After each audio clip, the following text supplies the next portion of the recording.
Internets, it's Jake from Mini Terrain Domain, and this is All That Glitters, a Waterdeep Dragon Heist campaign, dungeon mastered by the one and only Mike the Piper.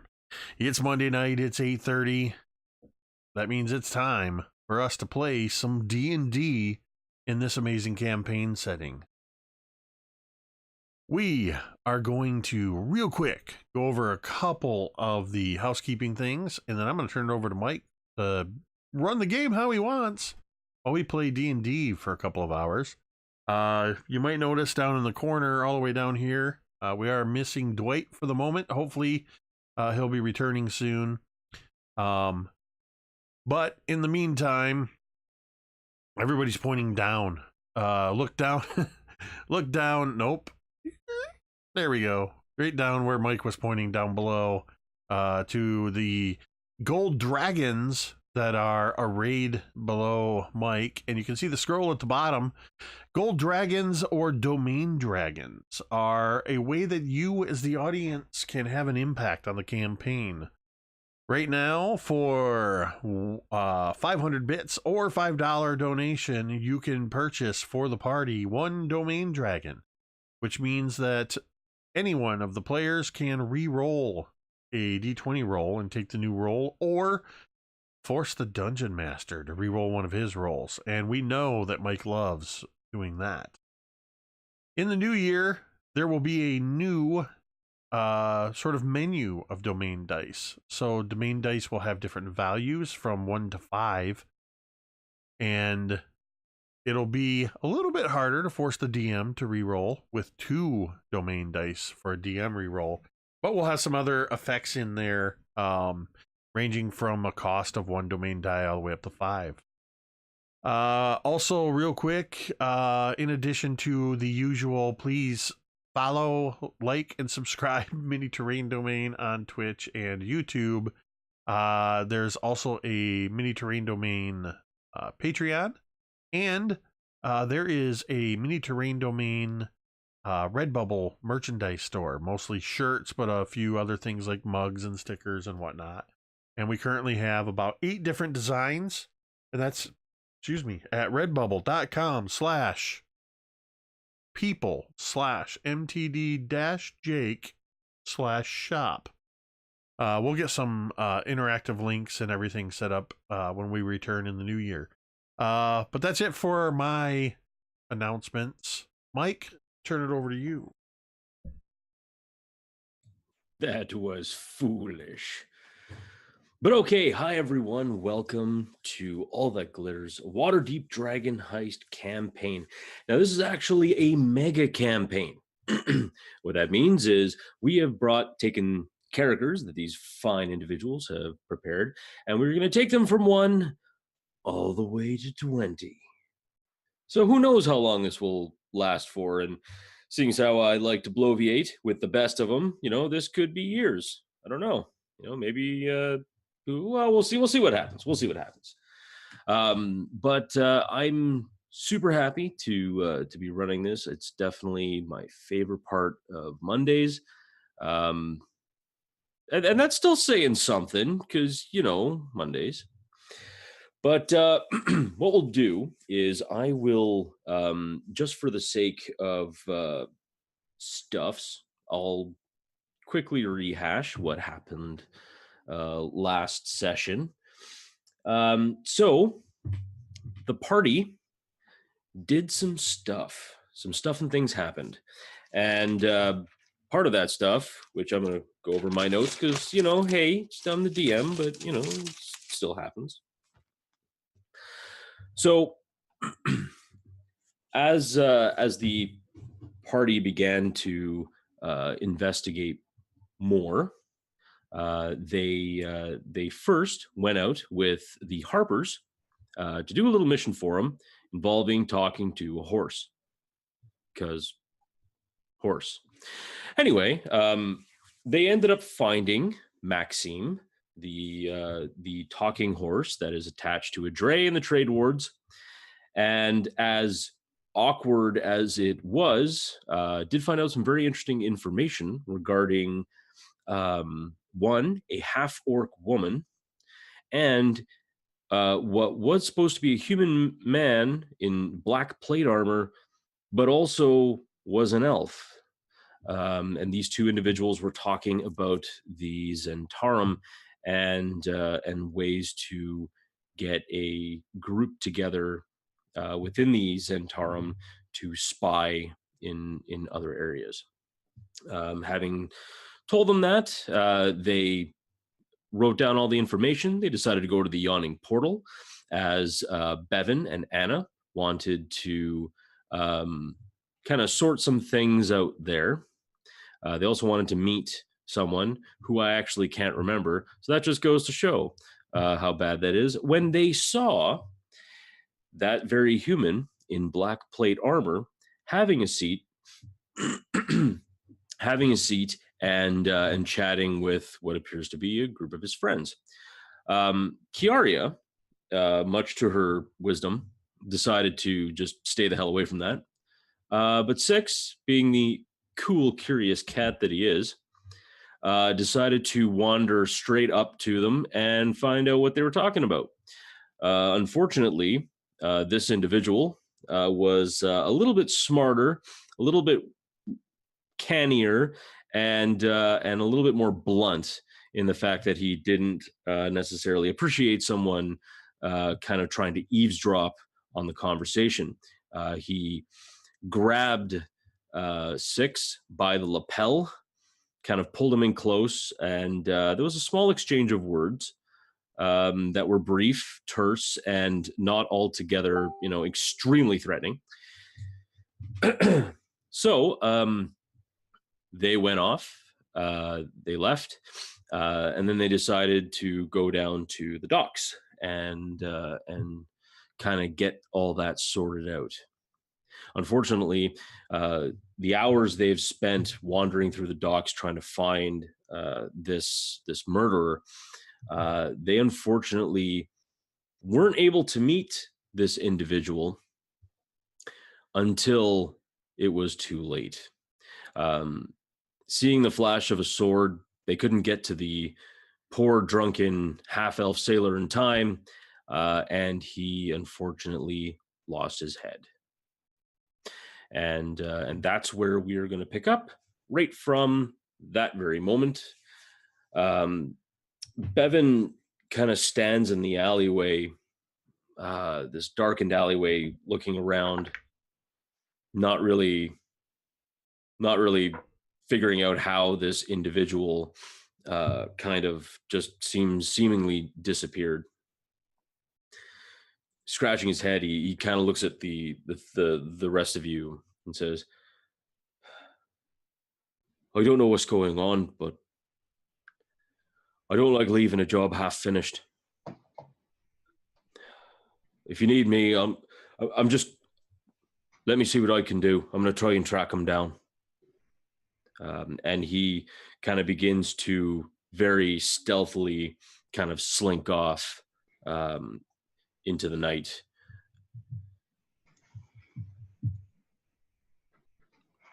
Bevyn's getting much better at slipping into the shadows.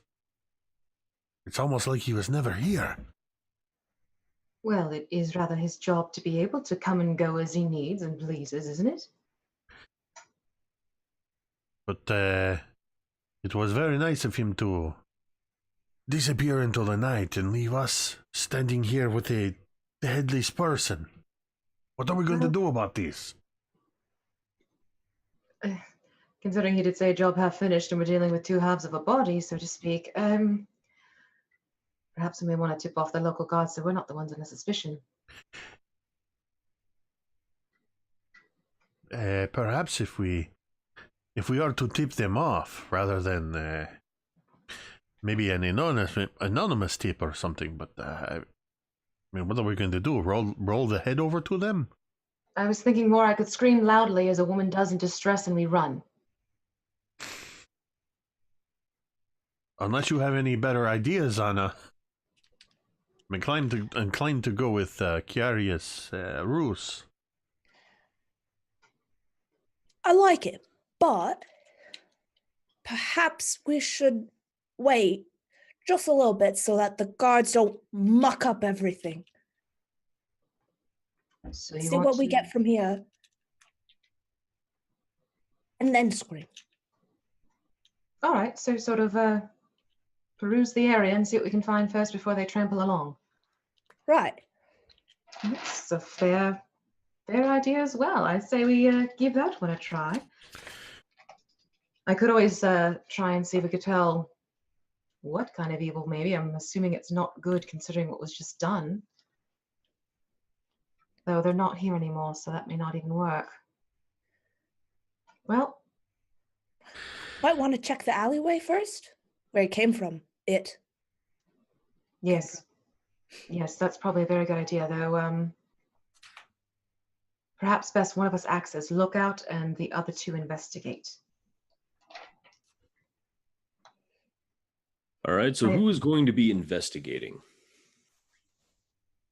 I should probably act as lookout since I have the charisma to work with.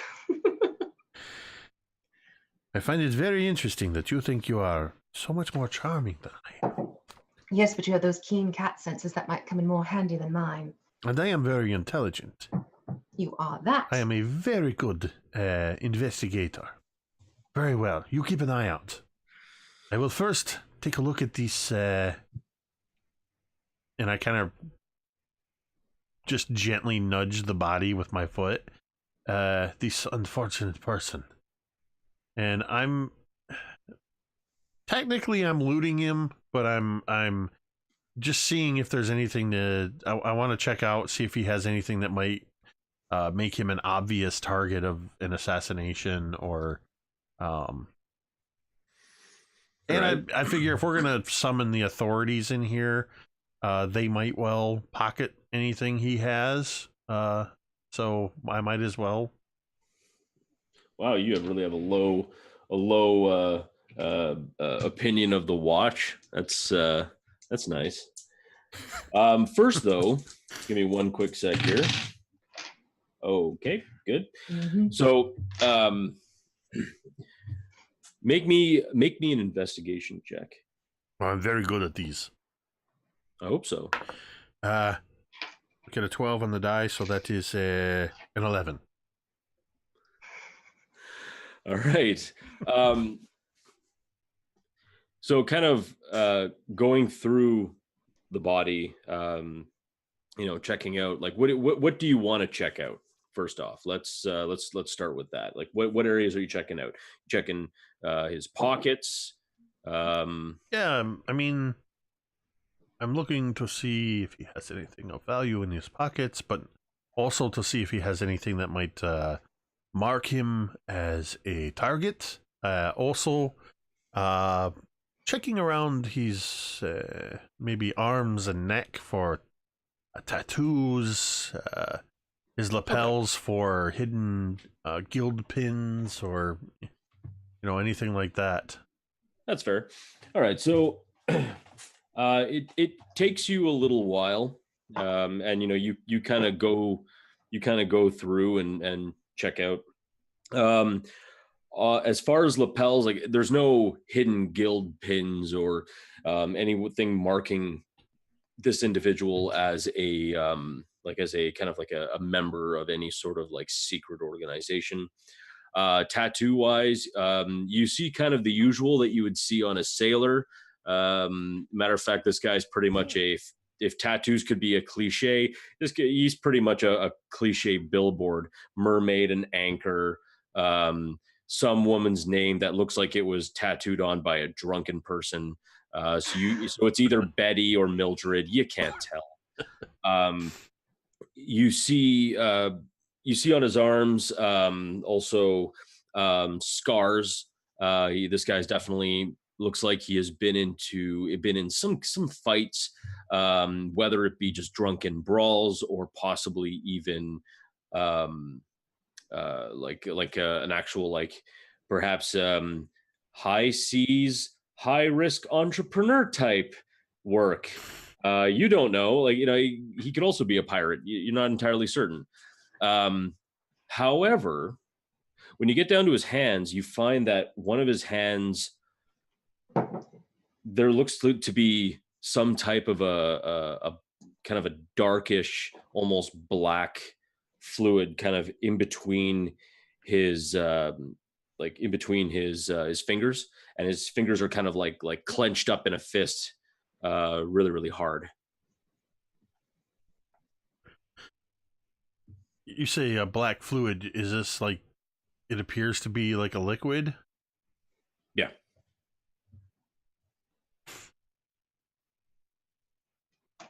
Anna, what do you make of this? Look at this hand. Anna would come beside it and crouch down beside Six and just kind of look. She's gonna touch it. Make me a Constitution saving throw. I'm kidding. Con save or die. Make me, if you want to figure out kind of what the stuff is, make me either a medicine check or a nature check. Okay. Probably medicine. That's 17. Okay. You're pretty sure, actually, you're very, very sure that this is blood. But the dark, almost inky black nature of it leads you to believe that it's obviously not human. Furthermore, it has kind of the same viscosity as elven blood. It appears that, like you being half elven, elven blood seems to run a little bit thinner than, say, human blood. And of course, thinner still than dwarven blood. So you can tell by like the viscosity of it, it's not quite prone to clotting quite as much, though it seems to dry very fast. So it feels like elven blood, but it's black. Yeah, it's very, very well. It's very, very dark, considering the fact that it's also nighttime. It's also kind of tough to tell, but you can tell even in the minimal light that it runs darker than elven blood, which would be kind of like a bright crimson.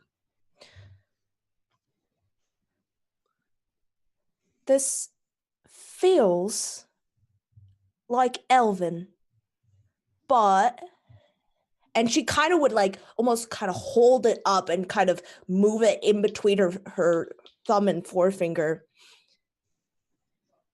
But it's dark. Darker than... Wait, you're saying it's blood? I'm doing your accent.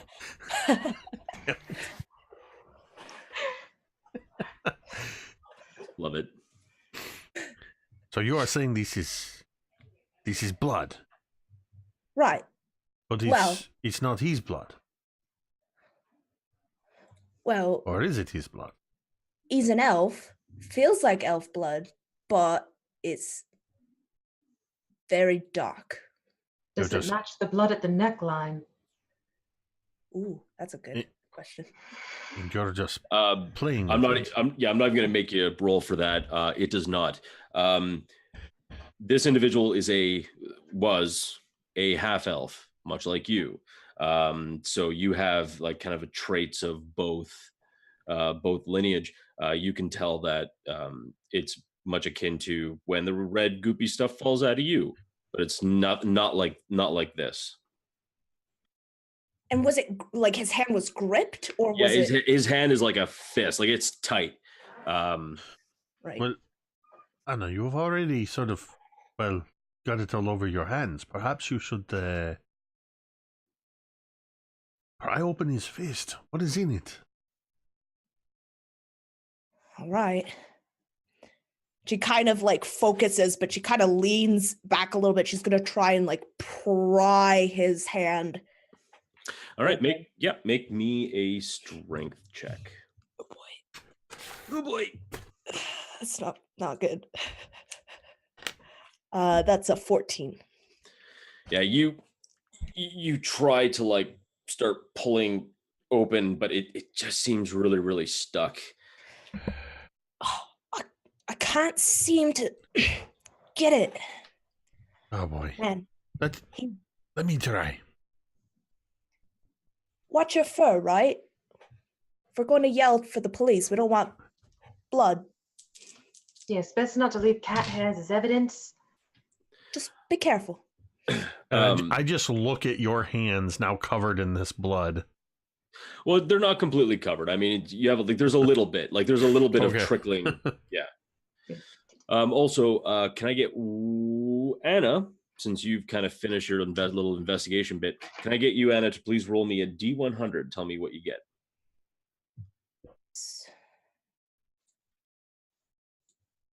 24. Okay. So, right. So, 6, I would like you to make me a strength check, please. All right. Let's see. Sometimes you just got to use a little bit of the claws, not too much. That is a natural 1. And again, you know what? Screw this. I'm using a domain die. We got 6 of them. All right. Well, let's do it. It's a weird place to use a domain die, but domain dragon, but I'm going to use it. And it's 12. I think it's less than what Anna had. Pretty much, yeah. But you know what? Anna's helped kind of pry it open a bit. I don't tell her that. You should. And you do get the hand open.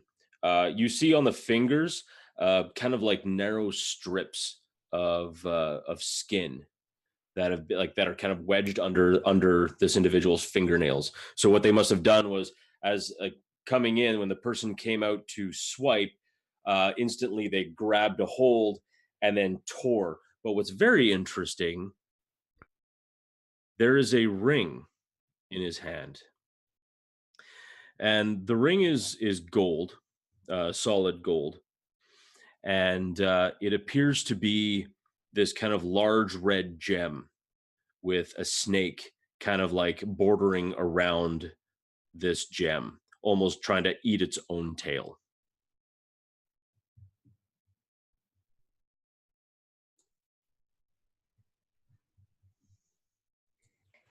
And Get this your is just paws out of the way. What is it? it's just in the palm of his hand. Yeah, well, it's in the palm of his hand, along with like strips of what seems to be extremely like obsidian black skin, kind of attached to underneath his fingernails. Would this being Waterdeep, what is the? I hate asking this question because it's kind of a meta question. Would I recognize this skin? I'm trying to not be meta. Yeah, no. I get it. I don't know the state of drow in your version of this game. No. That's totally fine. No. You would recognize this as drow skin. It takes you a little bit, but yeah, you'd pick it up. Wasn't there a drow at the awning portal? There would have been one or two. Drow just. I thought I remember. Okay, I just wanted to make sure. I didn't want to be too.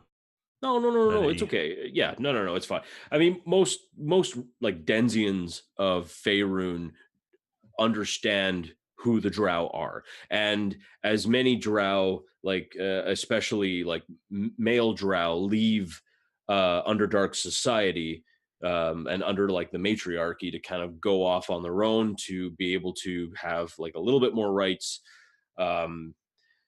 It's kind of, it's you do see it. However, drow generally will only come out at night, obviously for sun and everything else, or even on those rare occasions on like cloudy days or like overcast.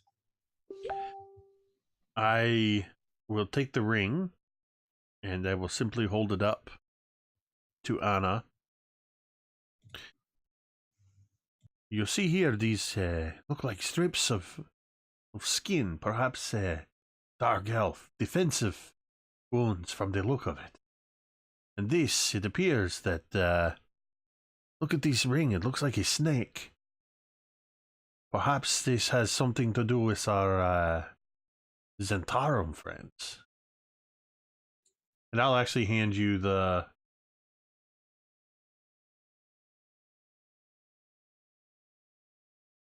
I'll start to hand you the ring.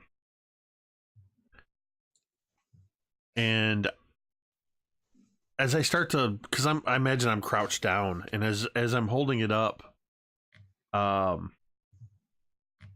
towards you, Anna, the moonlight catches it, and I snatch it back away from you. Wait a minute. I want to get a closer look at this ring in better lighting. And I'm Maybe just gonna just keep really. it What's that? for now. Maybe just keep it with you for now. We'll do our search, and then once we're out of the crime scene. I sort of nod and I stand up and I walk a couple feet away from the body and Anna. Okay. So what about the rest of you two? The body now has pretty much been searched over. As far as money, if you're really going to do it, you find like 3 copper and some lint Nice. Always need the lint. and a little bit of hardtack because, sailor. Yeah, I wouldn't need it either. Anna would like to search the alleyway. Sounds good. Sure. Make me another investigation check. And what about yourself, Kiara? I'm still like just kind of keeping an eye on things to make sure I'm not seeing anyone coming who might, look into things more and make sure we're not getting caught where we ought not be. Sure. Can you make me a perception check? Sure. That's going to be a 15. Okay. With that roll, which is a pretty good roll, behind you, kind of where the street kind of like it runs in like kind of a T junction. You don't hear anything, but like kind of far off, you can just make out what appears to be kind of a swinging lantern. It's moving very, very slowly in your direction. Heads up, my friends, but we're not going to be alone soon. We have someone coming this way. Not exactly urgent, but there's more to be had soon.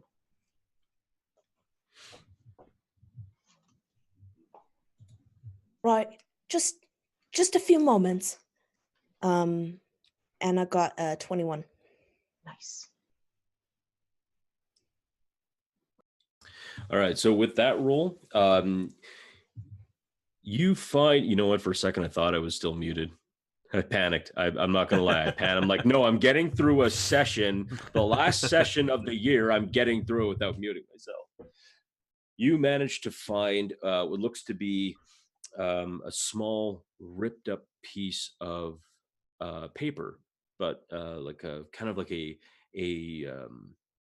royal purple sort of piece of paper. It seems to be kind of fresh, and it seems to be one of those things that was kind of like crushed up and then opened and then crushed up, and then, you know what I mean, that constant kind of wear, or someone stuffing it into a pocket or something. You see, you can make out a little bit of like what looks to be gold writing, and just this one very beautiful stylized name kind of stands out on this paper. And that name is Nelira.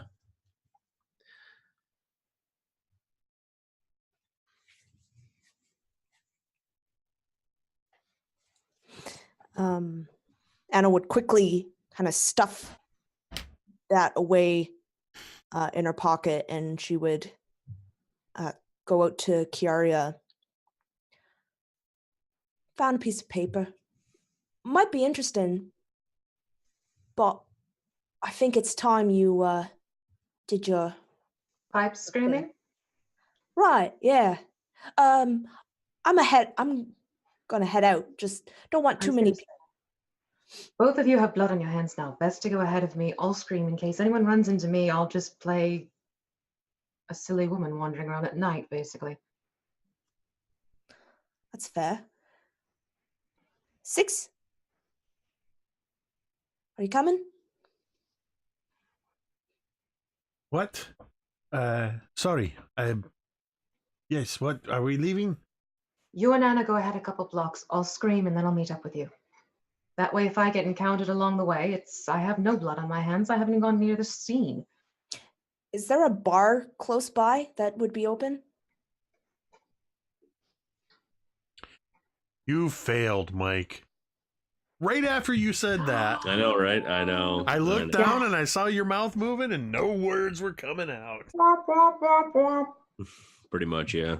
It's okay. But That's I one am of the things that endears you to us. Nico. Something like that. Muted And Mike. yeah, you're muted, Mike. You muted, Mike. Story of my life. Yeah, I would actually say that there would be one kind of area or one bar, and it's called the Splintered Stair. It's actually an inn. As you guys are on Adder Lane, and it was Picklock Alley where you've kind of encountered this, or at least at the mouth of Picklock Alley and Adder Lane. So your closest bet is probably the Splintered Stair. Right. We'll meet you at the Splintered Stair. All right, sounds good. Just make sure you wipe your hands down on, and I'll pull a handkerchief out and just throw it at him. Wipe your hands off. Would there be any like rain barrels or anything like that in the vicinity? Oh yeah, completely. On your way down, I mean, there's like rain barrels everywhere. As to the overall cleanliness of it, I mean, Well, at least enough to get the blood off our hands. That's my thinking. there you go. So yeah, should be no problem. And you guys make your way there. Kiara, as you watch Six and Anna kind of disappear into the night, you see this individual. They're starting to walk down Adder Lane, and they're pretty much at Wastrel Alley. They're just crossing over there. You can just faintly make out a whistle of like some sort of a tune or something, and you can just see that lantern just kind of just swinging. Are they like? Can they see me, or am I still in shadows? At this point, you're probably still in shadow. Then I'm going to disguise myself as the old lady again. Okay. No, we're now. Okay, sure, not a problem. Okay. You're totally not going to run into that guy who's a watchman or anything. I mean, that would just be crazy. Again. Yeah. No. We'll see. The one who's grandmother. Yeah, that's right. All right, so I'm the little old lady again, and I'm going to let out a wretched scream. Oh, help! Help! Someone! Oh, help! And you see the lantern now picking up speed, and two watchmen, two of the city watch appear, which is different than the city guard. So the city watch are like the police force. The city guard is like the actual armed forces, the army stationed inside Waterdeep. So the watch comes in. You see kind of you see them like their truncheons kind of held out.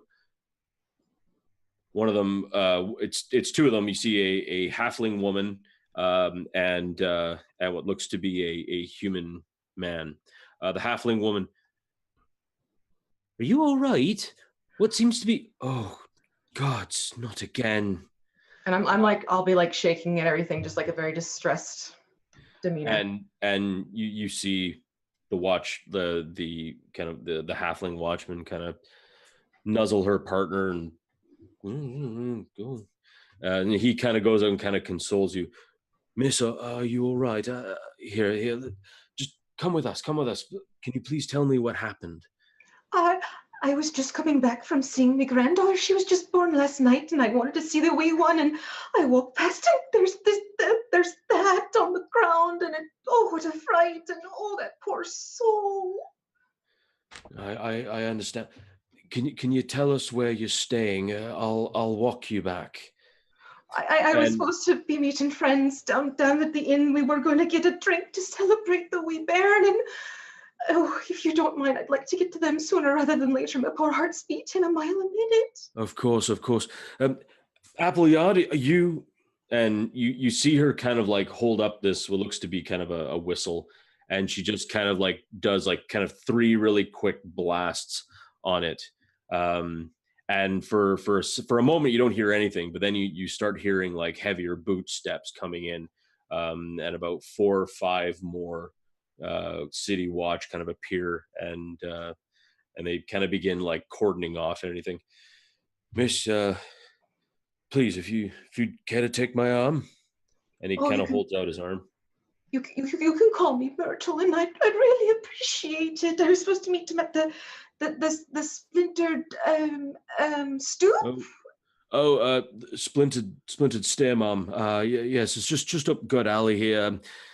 This is somewhat of a dangerous place, if I do say so. And as you begin walking there. Well, my daughter married an absolute louse of a sailor, and I've told her so many times this is not a safe place to be. And you better believe she's getting an earful from me. Oh no, understand completely. Here, and it doesn't take him very long to kind of walk you up to the fronters. Are you sure you're going to be okay? Do you need me to come in with you? No, you have very important work to do, and best of luck to you. Hopefully you get this figured out. I need to get myself a good ale and a good sit with friends. Right, yes, ma'am. Pleasant evening to you. And he turns around and kind of like walks quicker back down to Picklock Alley and Adder Lane kind of area. And you are free to go in, which I assume you do. And yeah. Six and Anna, where are you guys hanging out in this place?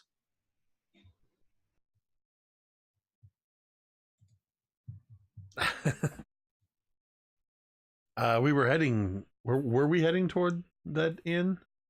Mm-hmm. I'm sort of just following Anna wherever she's going. Anna would pick an empty table at this inn. Yeah, you see by like at this point that there's only a few kind of the like really truly dedicated drinkers left in this place. If you've ever been to kind of one of those old man bar kind of an areas, only the hardcore, I'm drinking until the sun comes up kind of types are just kind of sitting there. A few of them are trading stories and laughing at seemingly nothing. There appears to be kind of one individual, another patron, kind of playing a penny whistle. Not as good as I'm sure he thinks that he sounds like.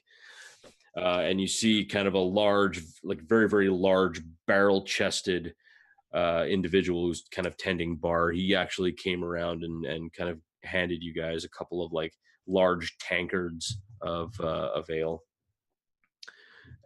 And right now he's just cleaning mugs. You all right, Six? You're less annoying than usual. Yes, I'm. And I take a big drink of the ale.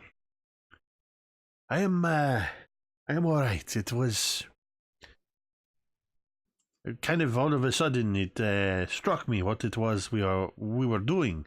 That was a headless person, and we were just. Bevyn disappeared, and suddenly we were pretending like we were the City Watch investigating the crime, and I guess it just got to me. Seeing you just so casually touching the blood and holding it in your hands. I mean, don't get me wrong, I've been in some altercations before, but that was just cold-blooded murder. And I'm saying all of this really quietly. Can I roll an insight check? Go for it. It's a 9.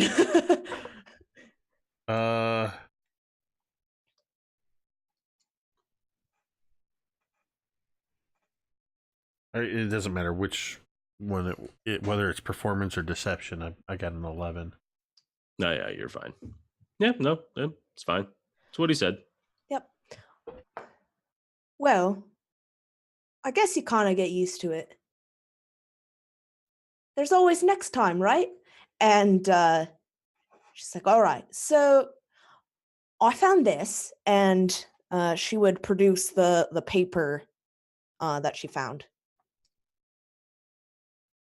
Is there any more writing on it, or just the name?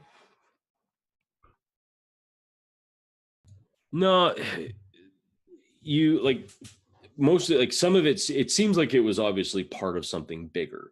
It's obviously ripped off of I don't know, maybe an 8x12 piece of paper or a flyer or something to that effect.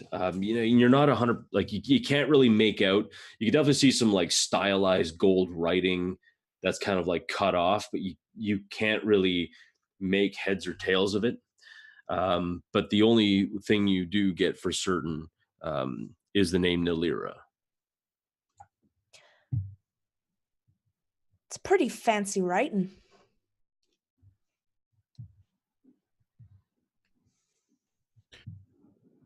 This it's fancy paper too. What was that place? That funny little gentleman with all the purple everything. Zablob, I think, was his name. Right. It just reminds me of him and his place of business.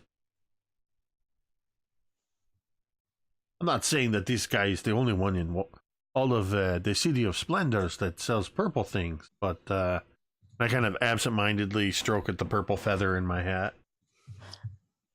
No, right. It's a good lead.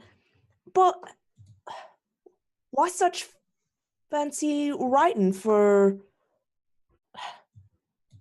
a sailor? Sailors. Elven. That doesn't make sense. Can I see that ring you found? I would like to take a closer look at it here in the light, but I'm going to look around. Is anybody paying us any attention? The fact that you're not regulars to this establishment, I mean, you're getting looks every so often, but more of a, we're not sure if these two are here to cause trouble. I also assume at this point, Kiara, that you're probably in, you see your friends and you've taken a seat. Yes, I'm also still the little old lady, so I'm going to be walking up to them. Have we seen your little old lady disguise? No, actually, you have not. I would just motion to Anna. Hold on. Not Hello yet. there, dearies. I see you found the place all right. And I'm just going to sit down and kind of like drum my fingers on the table. So, Can I help you? We are saving the seat for a friend. I'm that friend. I'm not so sure. Lives on chapter 3. I don't know if I would even. I don't know if I would know what that means.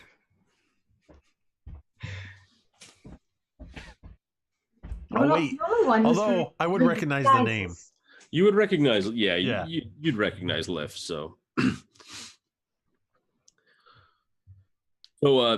taking a close, like taking a close look at the ring now in the light, and no one's really, like again, no one's looking, no one's giving you that look like I'm gonna rob these people in the bar that I drink at regularly. Like it just doesn't make any sense. Like like most folk don't really want to commit crimes out in the open. They got to be smart about it. So looking at this ring, and even still, like the three of you are kind of hunched over at a table. You're kind of looking at it, and again, it's very much like I mentioned. It seems to be a serpent, like on top. It almost looks like a sigil ring. Now that you look at it closer, you can see indentations that if this was pressed into wax, it would give a perfect kind of seal if it were to be used that way. Does it look at all familiar to me? Trying to think of what would be the best roll for something like that. I'll tell you what. You can either roll me a history check, Okay. or a straight intelligence check. Yeah. Okay. So I just got a dirty 20. Very nice. And you wanted it on. So as far as history, you remember in certain circles that one of the big things of the talk around town, like a couple, I think, was it 2 or 3 years ago when you were in Waterdeep? Yeah. One of the things that you had heard about was like a lot of the great houses. The biggest thing is trading in gossip and information, because knowledge, one house having knowledge over another house is like power, and it is worth more than currency. And then one of the things that you had heard, being with a couple of nobles, that you know that there was one house who had kind of a sigil very similar to that. And they had fallen on some hard times. And it was rumored, though they weren't really able to be caught, but it was rumored that they were dealing in like really bad things, like like smuggling, slavery, much like the Rosenars did 100 years ago. It seems to be that these individuals, this house, was starting to do the same thing. The name of this house is Gralhund. And their sigil was, at first, their sigil was a sword, crossed swords, and a kind of a demon-looking creature in front. They used to be their sigil, as they were like very, very proud warriors, and many of them fought demons and devils.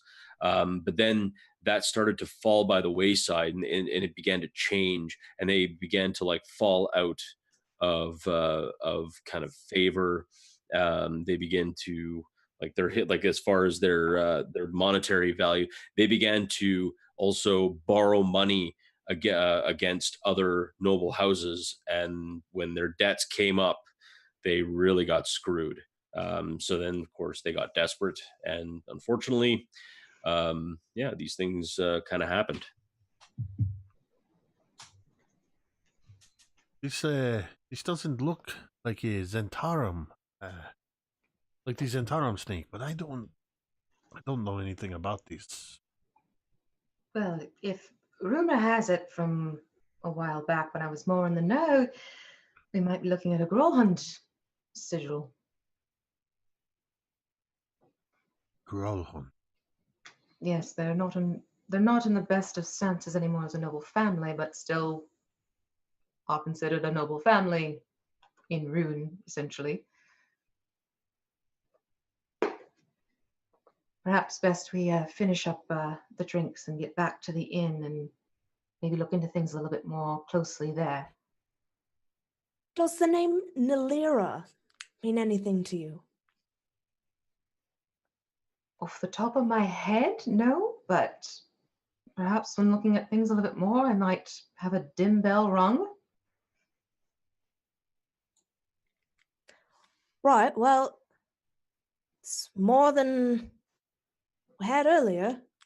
This is true. Plus, this whole thing is not going to last very long, and best to get out of here before I change back, just in case the City Watch decide to come and check in on me, because I did leave them in a rather emotional state. You're the barman, kind of like, he looks outside. Last call. You don't have to go home, but you can't stay here. Well, unless you bought a room, in which case go to your room. Well, I believe that's our sign. Right. I think we Maybe should get Beth back. has something. Yes, perhaps he'll have some knowledge too after doing his own investigation, but I think all roads lead home at this point.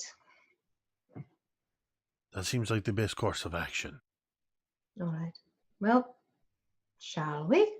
And I'm just going to get up and start walking towards the door. All right. And as you begin to walk out, and you guys are gonna, I guess, I assume, starting to make your way back. It does take a little while. You guys are like about as far down to in the dock ward as you can get. So it takes you a good 30-40 minutes to get all the way back up to yonder homestead. And in that, so I can actually do an exact calculation of distance. Let's see, that to there.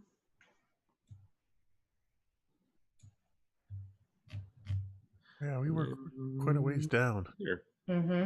I believe. Yeah, so it's gonna take you. It'll take you about 35-minute walk to go back. So as you're walking, I'm going to ask you guys to very kindly, actually I'd like all three of you to roll me a D100 and tell me what you get. The old D100. The old D100. 11. 14. 9. All right. The heck? So as you go from the dock wards to the castle ward, you kind of like make your way up through Snail Street and around Waterdeep Way. You don't really see much of anything, like nothing really dangerous or kind of problematic happens. But as you go up the Street of the Sword, or even the high road, whichever way you'd probably go up the high road because that'd be the fastest way.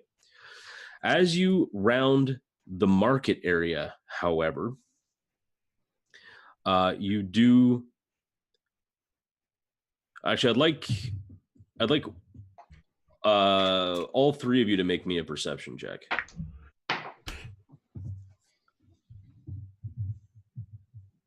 Let's see. Perception. Oh, I'm proficient.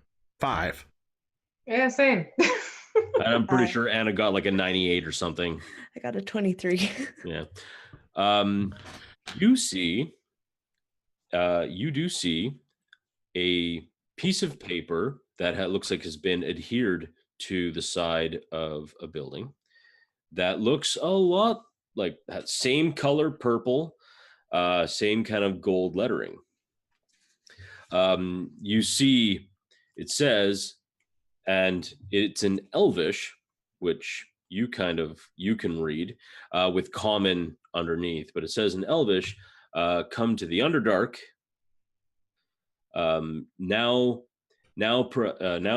Performing for the next 3 nights, Nelira on the Drow harp, or the Drow. It says like the Drow 2 harps, but in Elvish to common, it's like, okay, the double harp.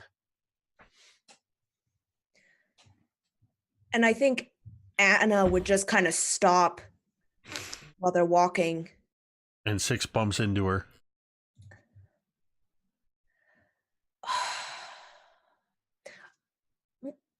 What? And she would turn, but she kind of, I think the name kind of catches her eye and the Underdark, and she just kind of shakes her head.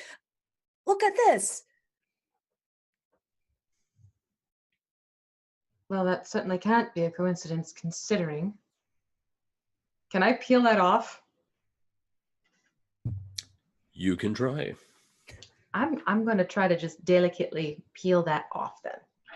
All right. Make me a dex. Yeah, let's go with a dex check on that one. A dex. Okay, we'll do a dex. Okay, that is going to be another dirty 20. Nice.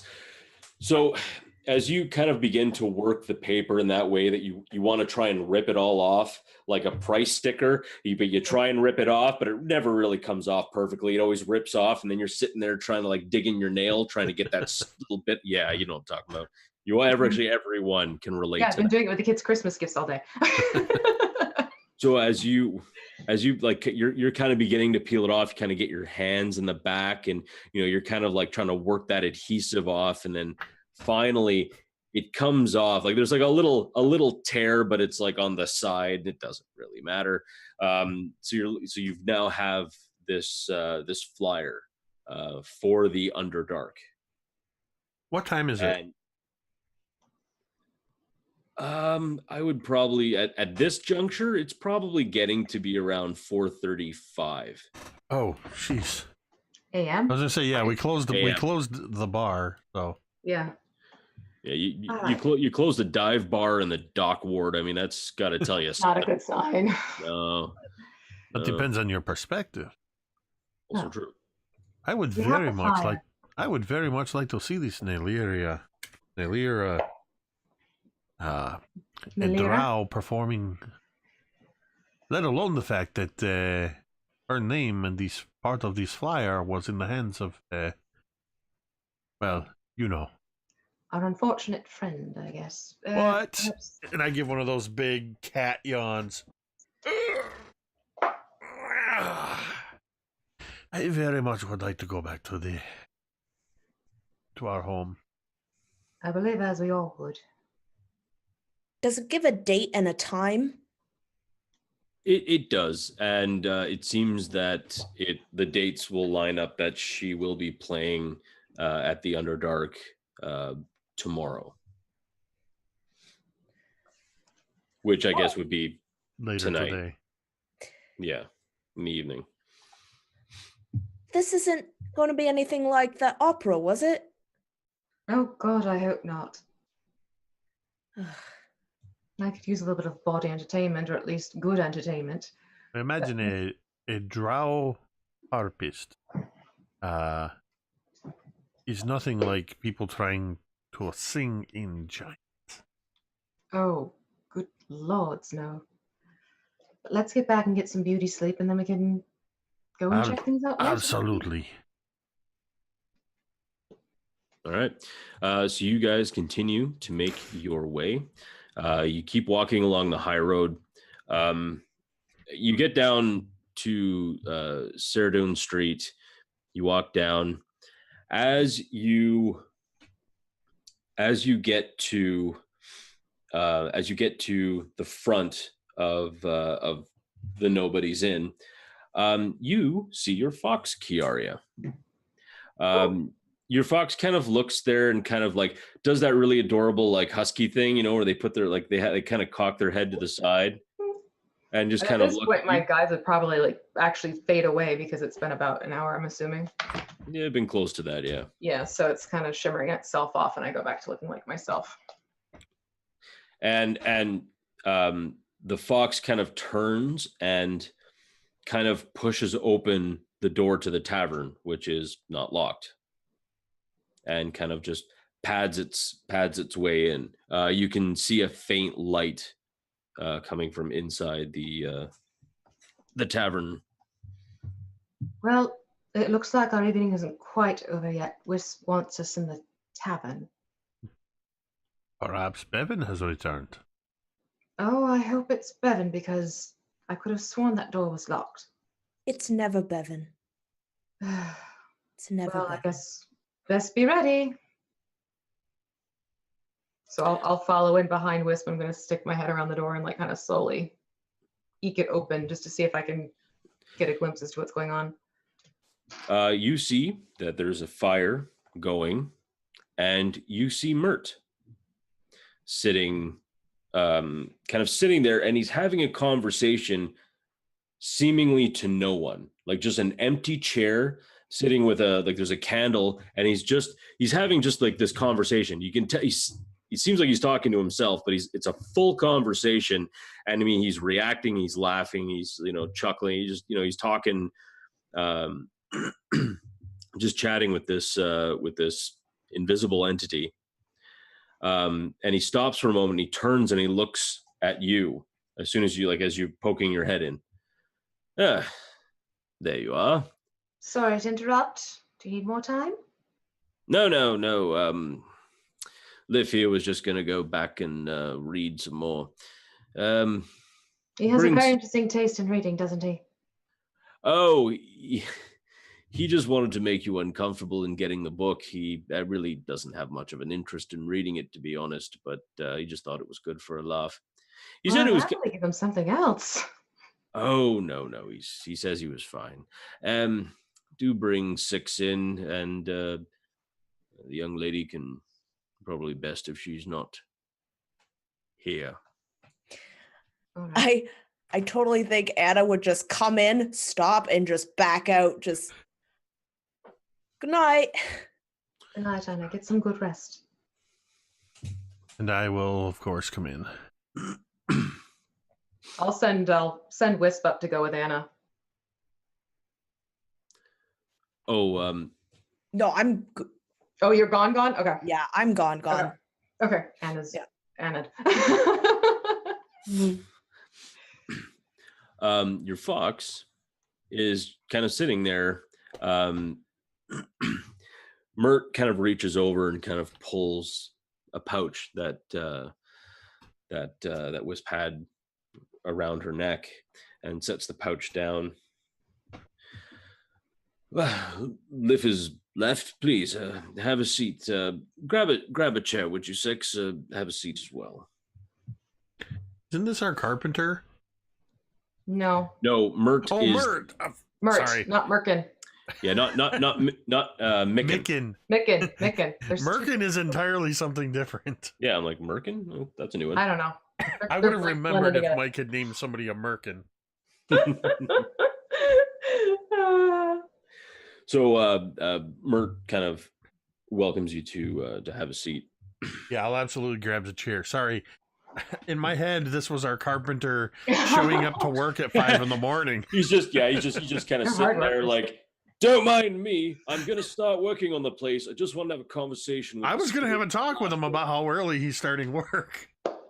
I'd be thrilled because, hey, it's great they're showing up at all. Always by law. All right, Mert.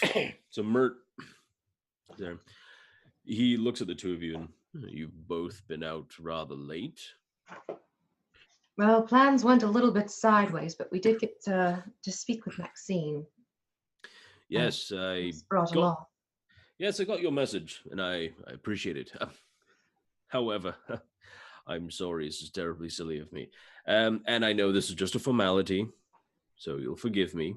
But as this is a Hopper conversation, one thing we usually do if we're having a Hopper conversation, we show each other our hops just to ensure that it's just tradition. Don't mind me. And so very cleverly, almost in the fold of his sleeve, suddenly it's like he just kind of turns his sleeve, and it seems like there's like a hidden strange compartment in his sleeve, and suddenly his harp is out on his sleeve. I'm going to make it look like I'm smoothing my skirts and just flash the pin that's been hiding in the folds.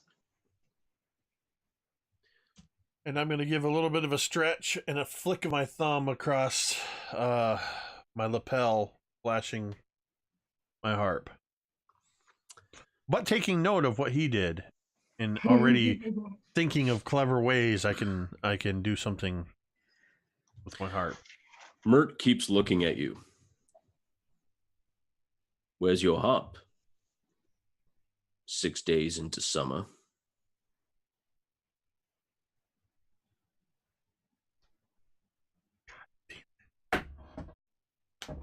Oh, sorry, that was me, the player, suddenly having a flashback. So I just repeat the action and I go, a little bit slower and kind of pressing forward. Flip. He's right here, yes? No. And you don't see his harp either, Kiara. What's in the... All right, can I make a roll to see if 6 knows or can put this together? Sure. Yeah, make me a history check or an intelligence check. Oh, Jesus. Yeah, I know, right? That's a 17 on the die, which means it's a 16 Oh, for either one. And much like the hamster getting his leg unstuck from the wheel, it suddenly dawns on you as to what happened to your harp. I'm suddenly remembering an interaction in the yawning portal. And somebody grabbed me by my lapels.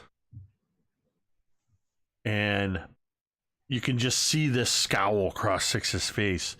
That son of a bitch. Well, it appears that I need to find a better. Well, first I need to find my harp. You do not. And he kind of like just almost out, like almost as if like a sleight of hand. Like your harp kind of appears in his hand and he places it down toward you, but he puts his hand over top. When we had a conversation, Master Six, I specifically mentioned that the Harpers are a secret organization. Now, I had to trade in a favor for you to get your harp back. I also had to trade in another favor so that not only would you remain in the Harpers, but that the individual with whom said deal was made is now going to go free. oh dear. Both individuals. And in return, Davil Starsong will never speak of your membership into our organization at all. This has given him some leeway and unfortunately has made us look foolish.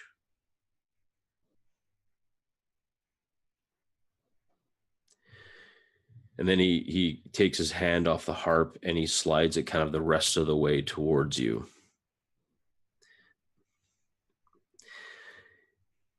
If you ever make a mistake like this again,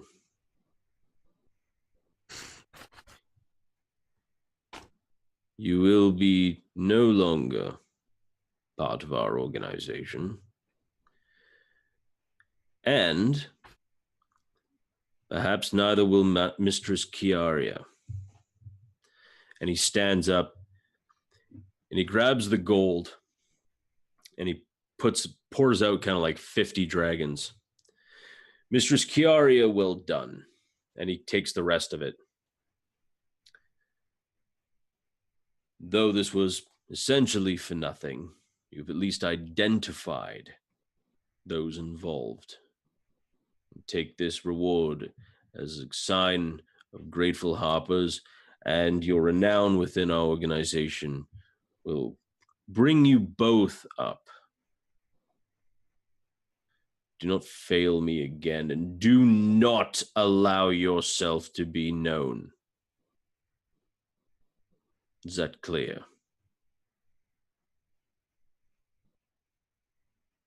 At this point, Six is doing that thing that cats do, that animals do when they know they're in trouble. My ears are kind of laying a little bit flat. My whiskers are maybe drooping a little bit. And I am uncharacteristically quiet. I, though, recognize the authority in his voice, and I actually and taking the Harper pin. Yes, sir. It will not happen again. Good. And actually, he kind of stands up. Are there any more questions?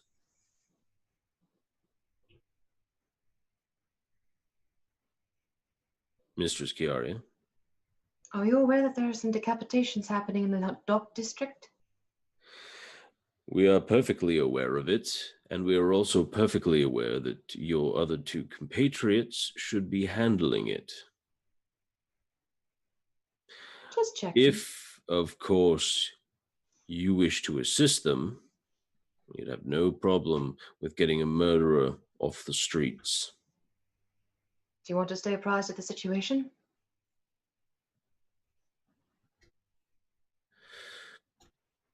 If you can glean any information about who this murderer perhaps is associated with, yes, I would like that very much. So gain information, but stay out of it as best we can. Yes, well, obviously protect your friends, but of course, don't get caught. And he kind of like looks back, and kind of gives a only slight stink eye to 6. Anyway, I am excessively busy, as I have many things to speak to the Open Lord of Waterdeep about. So, if you will excuse me. And he takes a step back, and as he takes a step back, his whole form just kind of apparates, just.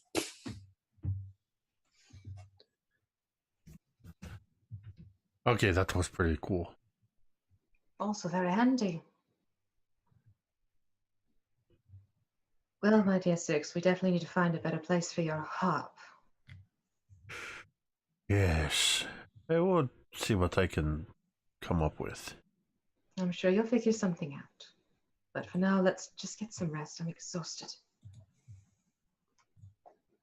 As you both warily make your way up, this is where we'll take our break. Thank you all so much for watching, those of you who are watching, and we will see you cats or humans or elves or halflings, whoever you want to be. We'll see you in a little bit. All right, we're going to go ahead and switch over here to our lovely interlude music while we take a break, and we will see you back in 5 to 10 minutes.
And welcome back. All right, so we're just going to rewind time just ever so slightly because I'm a DM and I have the powers of a Faerunian god and storytelling. So, Bevyn, as you make your way out, away from the others, you go to see if you can find any information on who this individual is that that murdered this poor sod. What way are you going? So I want to the alley where this went down. I want to check that and kind of head in that direction to see if I can get through there. And it's just looking for clues of anybody that might have been in there or anything like that. Sure. As you kind of start making your way down, what I'd like you to do is I'd like you to make me a perception check. 7. Okay.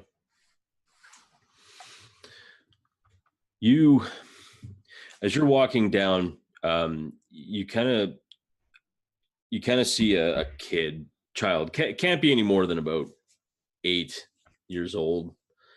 Dirty, kind of dressed, kind of like raggedy. He bumps into you. And he's like, "Watch it!" And he kind of takes off at kind of a clipped pace. I'll reach out and see if I can grab him before he gets away from me. All right. Make me an strength check. Two opposed strength checks. 9. And that actually beats the 6 that I rolled. So you managed to kind of grab a hold of him, and kid starts squirming. Let me go. So as I pull him towards me with my other hand, I reach into my pocket and I pull out a gold piece and I hold it out in front of him. It says, as you reach into your pocket, there is no gold piece. There's nothing. You see now the kid in his other hand kind of has your coin purse. all right, so I'm going to just pin him up against the wall and reach over and I'm going to take the coin purse. And I'm going to put it back into my pocket, reach in, and I'm going to grab a gold piece and hold it up in front of him. It's impressive. That's it takes a lot to get to pickpocket me there. And this gold. He's kind of like, he's not even looking at you in the eye. I'm gonna cuff him, just not hard, but just enough to kind of, brain him a little bit on the side of the temple, and I'm gonna push his chin up to look me in the eye. If it's gold you want, I'm the one you want to talk to. I've got a gold piece here. I'm gonna give it to you right now. If you give me the information I'm looking for, I've got more for you. And if you need, I might have work for you too. And he kind of stops squirming and stops being like kind of like exhales, and so I'll just hand him the gold piece that I'm holding on to, and then I reach in and I grab another one and I hold it up. All right, fine. Well, What do you want? Mine was murdered at the end of the alley here. Did you see anything? I mean, I didn't hear nothing. But, well, I mean, I saw someone running through.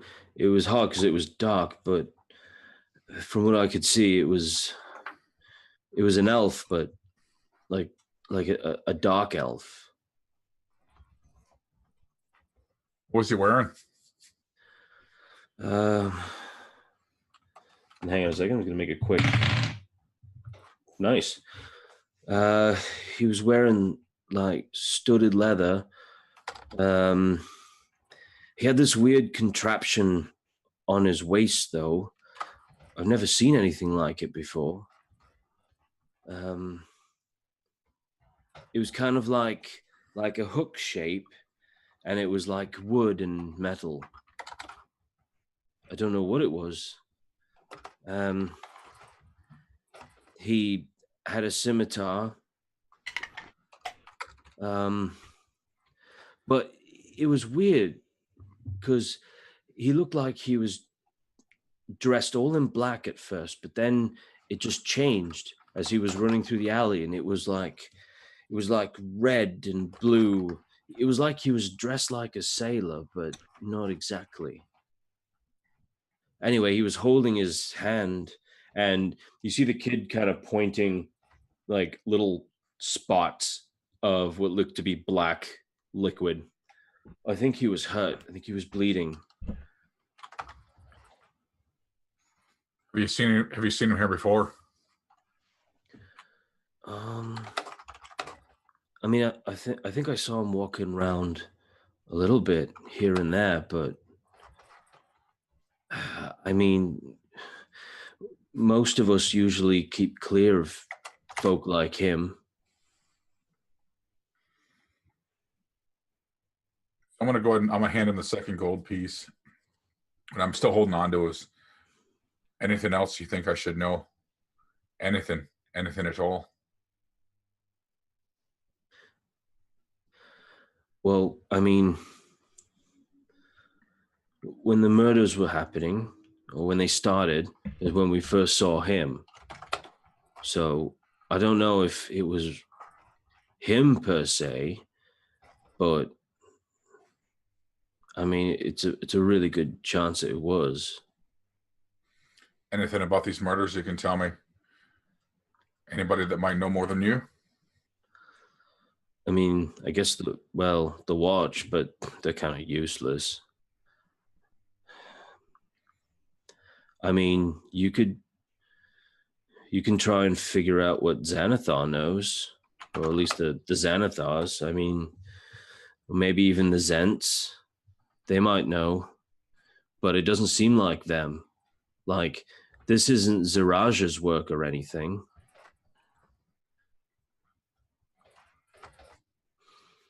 Right. And you've heard the name Ziraj before. Matter of fact, he's almost spoken like that name is spoken kind of like a criminal boogeyman, when like very much in the same vein as John Wick in the John Wick universe. You throw his name out there, and like, you know, it's you're nervous because Ziraj is, or at least Ziraj the Hunter, is a half orc of like very, very notorious reputation. And it's said that, like, I mean, even rumors aside, it is said that like he has a bow and he launches arrows from that bow that are for ballistae, like just like massive arrows. And some of his handiwork has included like high members and merchants and other criminal members that have been pinned to stone walls by these arrows. And like, because these arrows are so large and like extremely powerful. You know, he's a killer, and his sole purpose is if he is going to kill someone, that person is essentially dead. There's like almost nothing can be done about it. And the kid even kind of quivers a little at thinking of Ziraj the Hunter's name. But yeah, I don't know. You could go to one of Xanathar's fronts and try and find out from them, or you can go to one of the Zents. I mean, there's places all over here. I think the Talnu Ropeworks might be open. Excuse me. The Talnu Ropeworks might be open. They're just kind of behind us. You can try there. I mean, it's a Zent front. All right. I thank you for your time. I like the way you work. I'd like to work with you again. If you come by, if you see anything more of this mystery dark elf or anything else you think might be valuable to me, there's more gold like this for you. You come by the Nobody's Inn. You ask for Bev. And he just kind of silently nods his head, and he kind of goes off running. And I put the gold piece that I was going to give him back in my pocket. And so Yeah, no worries. I'm going to take a look at this blood and see if I can find discern any kind of trail. Sure. Make me a survival check.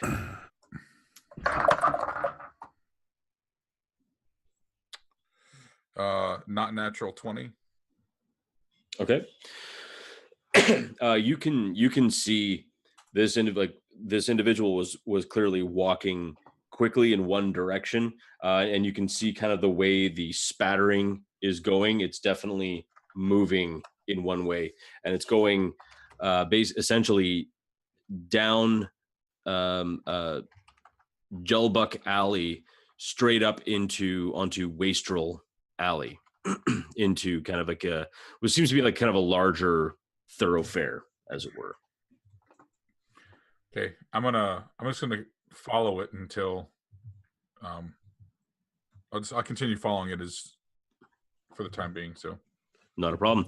So as you make your way out to Wastrel Alley, you kind of lose sight of where the blood kind of finds out. So I'm going to need you to make an investigation check to see if you can. 20. Nice. Yeah, you immediately find it. You see it's going.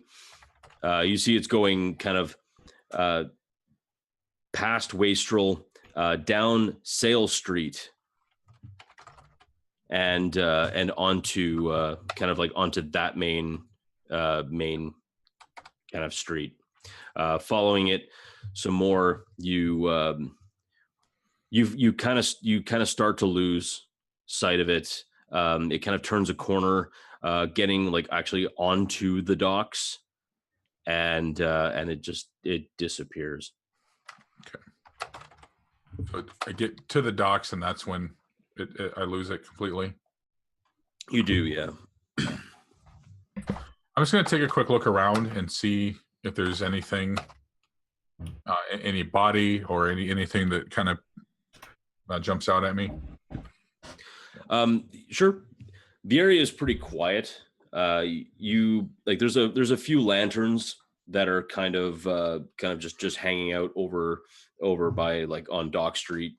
The place is like not lit well, but it's lit. Their ever burning candles are just kind of like just naturally flickering.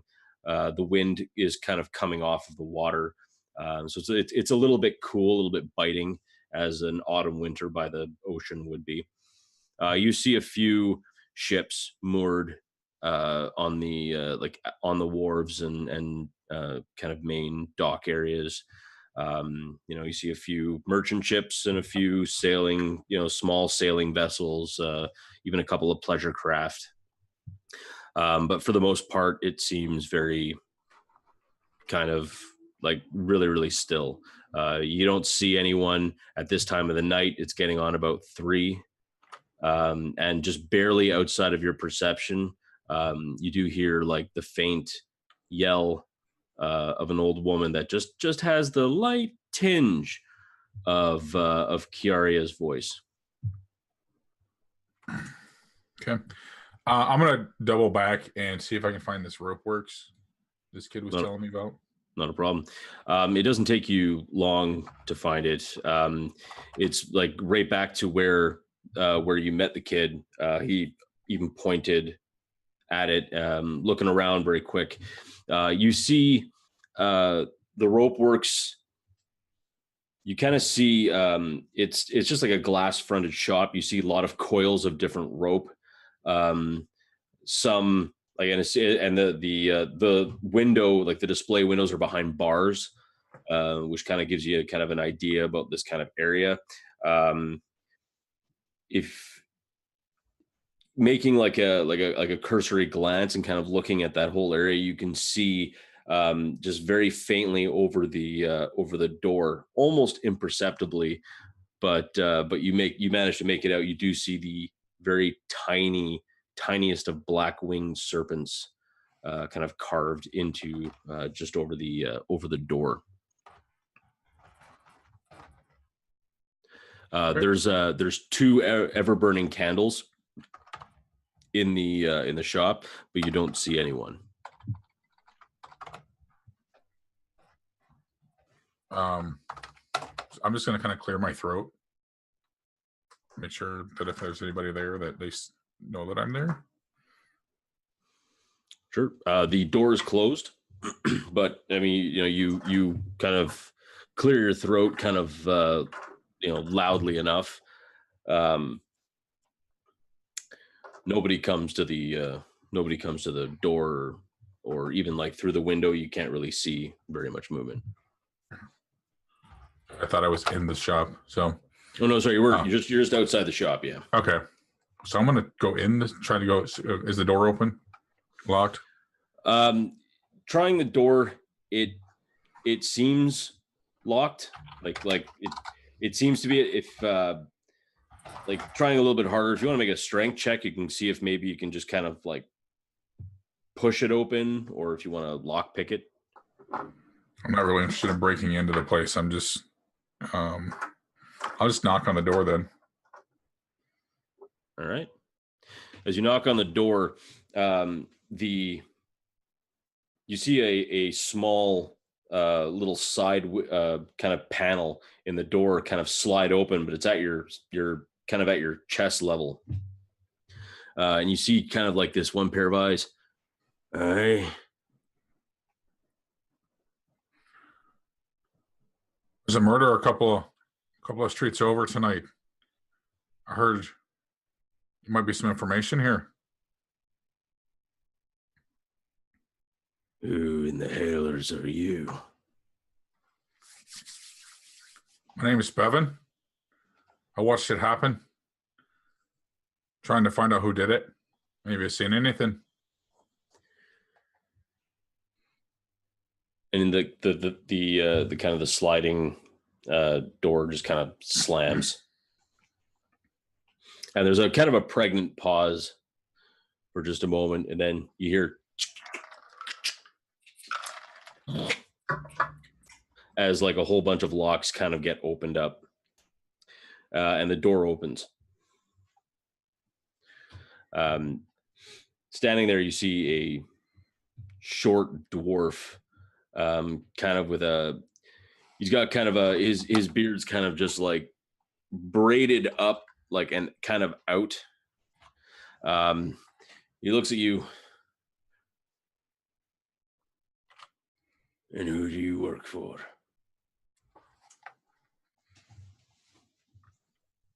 Right now I work for me. The devil's the one that sent me. And at the mention of his name, he stares at you like good long for a moment.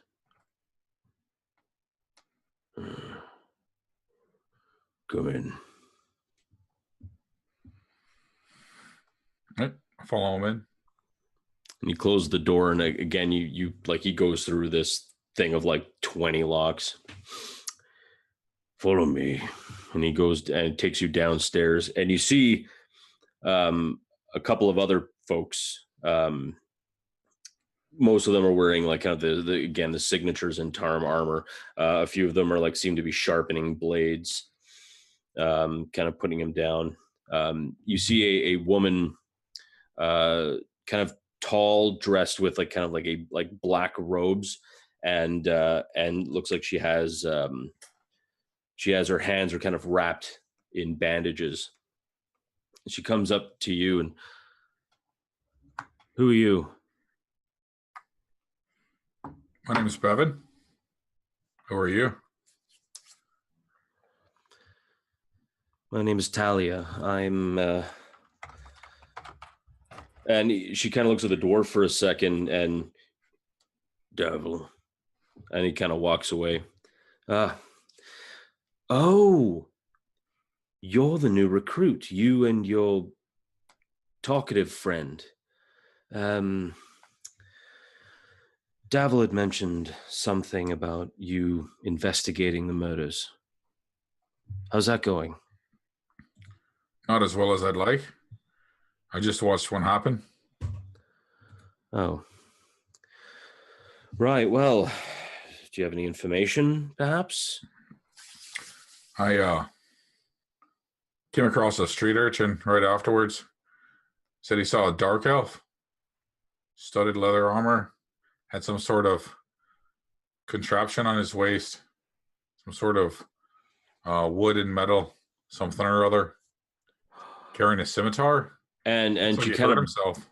she kind of breathes in for a moment. Damn. You know him? I know of people like him. And if he's here, that's not good. Right. This is what you're going to do. Did you see if this individual saw you? I don't think you did. We saw Anna. She saw a blade in the dark. Before we could get there, he was dead. By the time we got to the body, he was gone. No, he saw you before. Right, listen, there's a very good chance that you're probably going to get into some sort of an altercation with him, which is good, because he could definitely use a bloodied nose that might get him to stop. He's a member of a group called the Bregan Death. They're very much a drow-only organization, headed by a very powerful individual. I think you've heard of him, name of Jarlaxle Bainrun. He's not to be trifled with. Neither are the Bregan Death. But if they're here, then there's a very good chance that something as big is going down.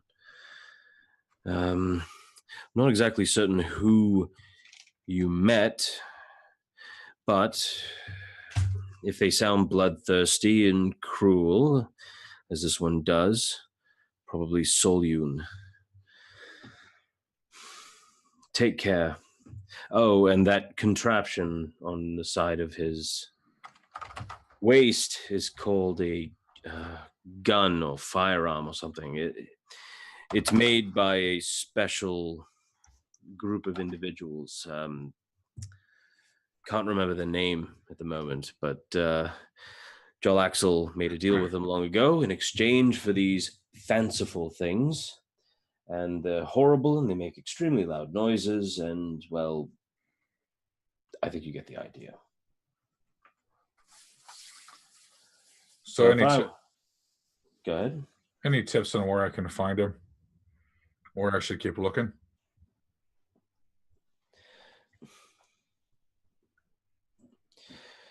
You can try the Underdark.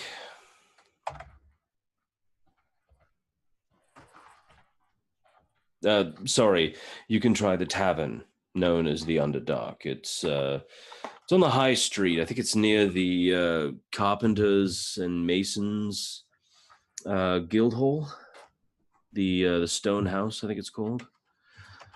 Try there.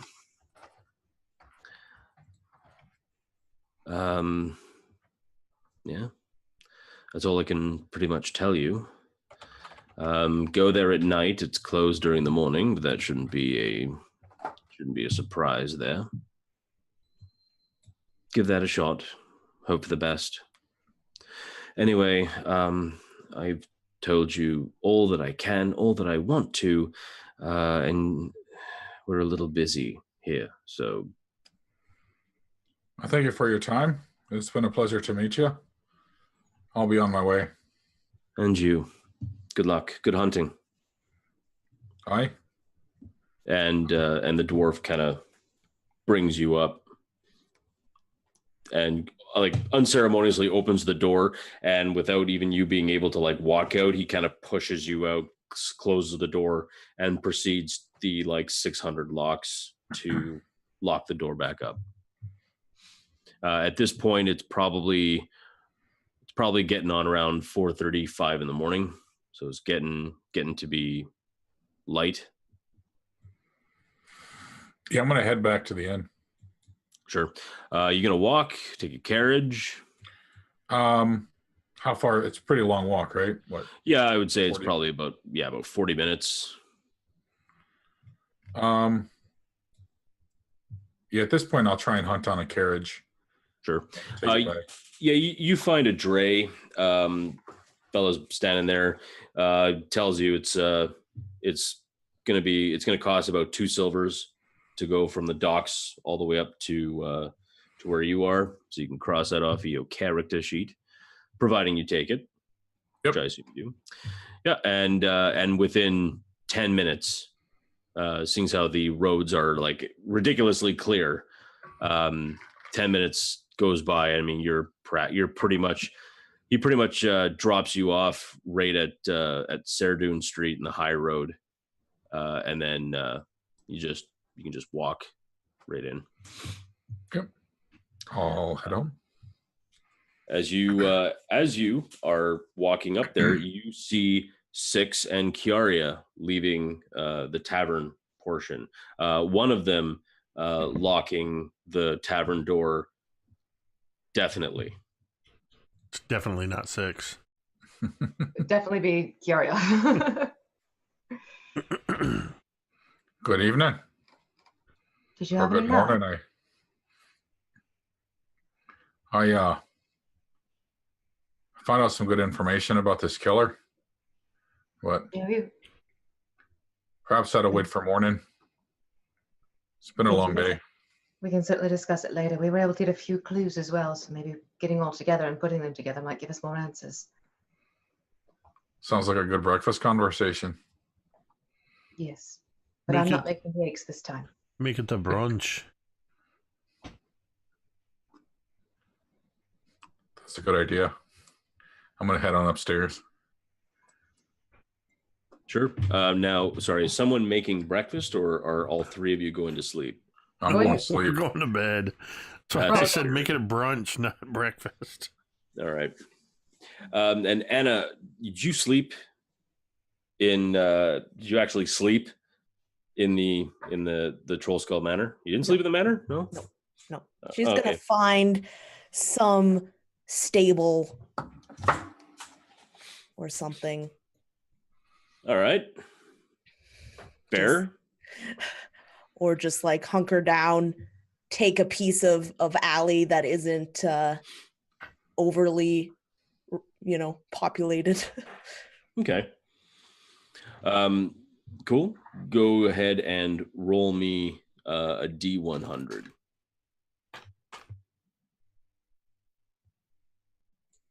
48.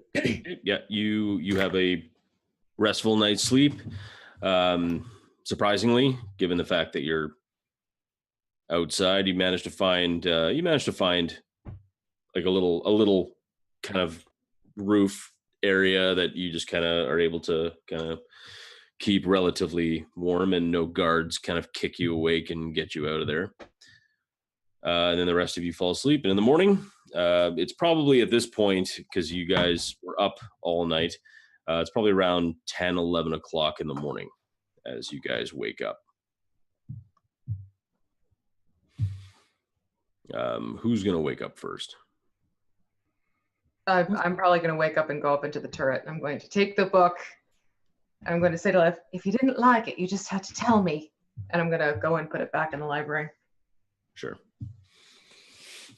And as you go and do that,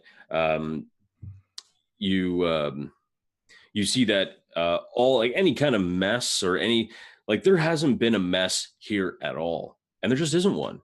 everything is just clean. Everything's tidy. Everything's been dusted. Books have been pulled off and dusted and put back. Tables are nicely oiled, clean, like just, the pledge has gone through all the wooden bits.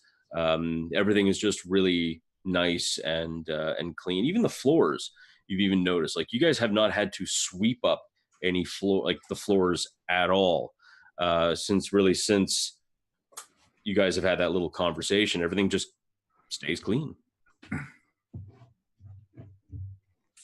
Seeing this, I'll go back into my room and go back up to the turret, and I'm just going to write on the sheet of paper I have going with him, "Thank you." And as you set it down, you kind of see ink just seem to like blotch onto the paper, and it kind of forms into a happy face. All right, And then it I'll kind go of goes down. off and Yeah, I'll go down. I'll start getting myself dressed and all that good stuff. sure thing. And yeah, it's a real quick thing. Everything kind of comes together. One of you fine folks, make breakfast. Whoever that is, I do not know. Who I'll would be cook making? breakfast this time. Nice. Have nice French toast Ooh, with some omelets. wow! Just carbo loading. Yeah. Like, give me all them carbs. So yeah, bring it all up. There's, matter of fact, even as you're bringing stuff up, like, because there's quite a bit of food that you're making. As you're coming up, there's like 2 trays behind you that are just kind of floating as it's coming up with you, and it's kind of getting all laid out on the table. The table's already been prepared and like set out, cutlery, flatware, everything, plates, everything's kind of like set up, and then the food comes in. I'm guessing that 6 at that point, you probably wake up, and just the smell of I assume either to be bacon or ham, some type of delicious breakfast meat. Yes, it's absolutely the smell of the cooking food that would wake me up. All right, and you guys come in, have a seat, and yeah. How about you, Anna? Are you waking up kind of around that time? Yeah, as soon as Anna wakes up, she'd kind of dust herself off. She would walk, and if she happens upon kind of a little market stall or something, she'd probably take an apple or something like that. Okay. Well, as you make your way down, you do pass a couple of like food stalls. Make me a sleight of hand check. All right. I mean, if we're gonna start breakfast off with you getting arrested. It's a good way. Oh, I got to use the domain die. Oh my god. I got a 1. I'm using a domain die. Okay. Already knocked it off. Okay, that's a 16. There you go. All right, now let's see what the Oh no. No, I'm just kidding. So yeah, Vendor's oblivious to what just happened. Yeah, she was probably getting like some more like fruit kind of set up and stuff. Didn't see you. You just kind of like very surreptitiously walked by, and you just kind of like palmed an apple and kept going. Takes you no time at all. As you walk in through the front door, you see everyone sitting down to breakfast. What are you guys discussing as Anna walks in?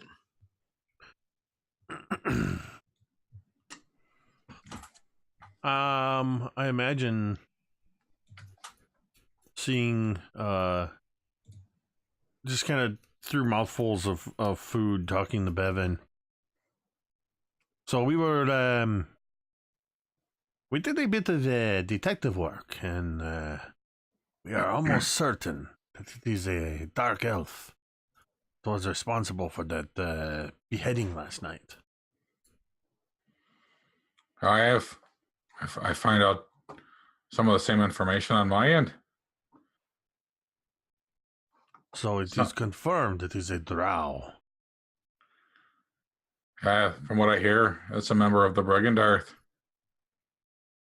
Would that name mean anything to me?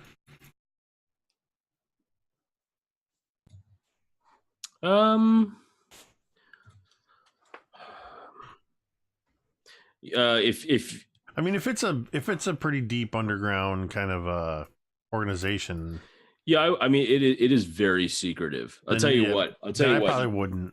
Well, I was gonna say you can make me an impress me die roll. If you roll a natural 20, then I would say that you have heard of them in rumor.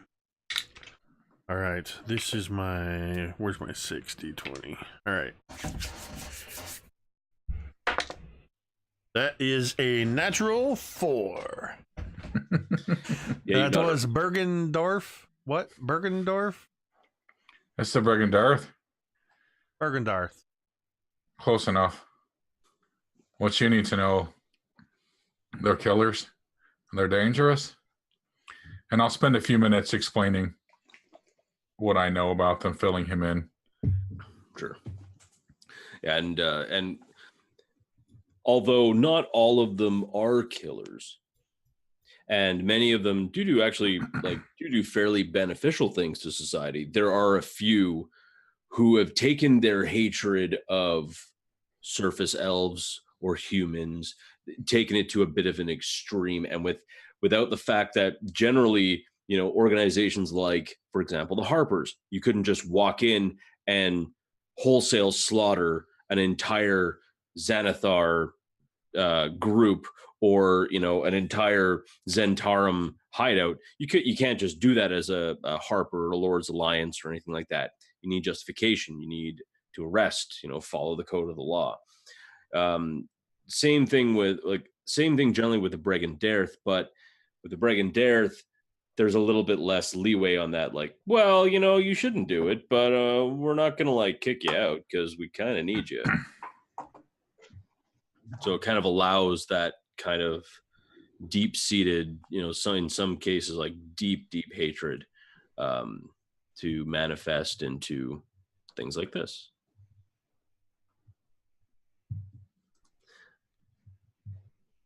And now you know. Woo-hoo. The more you know. The more you know. From what I've been told, we can find him at the Underdark Tavern near the Stonehouse. That certainly lines up with this poster that we found, along with this note, and I'll push the 2 pieces of paper across to him. And you see this very lush purple, very high quality paper with gold lettering. It's written in Elvish. I'm not sure if you speak Elvish, but there's kind of broken common underneath.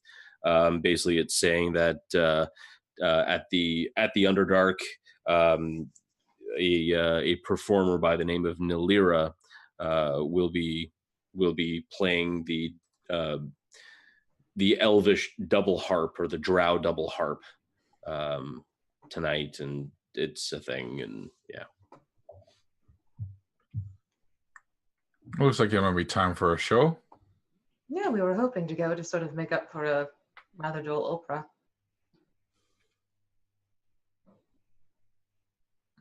Plus, it seems it connects to it, so who knows what we might overhear or find out while we're there. Well, that sounds like a wonderful plan for this evening. Now, in the meantime, also you get a knock on your door. As you guys are talking, and upon opening it, you see that it is Micken. He kind of thumbs back to what looks to be 3 wagon loads of wood and other building materials, and pleasant morning to all of you. I see you're just getting started with the day. Me and the lads and lasses will be working down in the tavern area. May I have a key so we can get in there and start fixing up the place? Certainly, of course. Let me go grab a spare one. We have more than just the one key?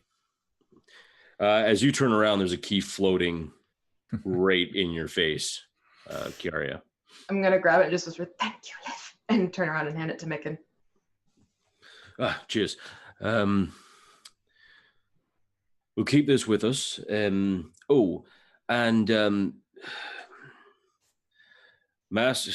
Master Broxley Fairkettle told me to tell you that should you be ready to hand the 250 gold for guild expenses, he had mentioned that he will take care of everything else, just a lump sum, and as a welcome to the. And he kind of like, you can see this face like he doesn't want to say it, but it's like, welcome to the wonderful world of tavern and innkeeping. May it be a light and if you know what, he said some words and they were terribly corny. He made me do it, but I'm sorry, I can't. I just want to get to work. But thank you for this.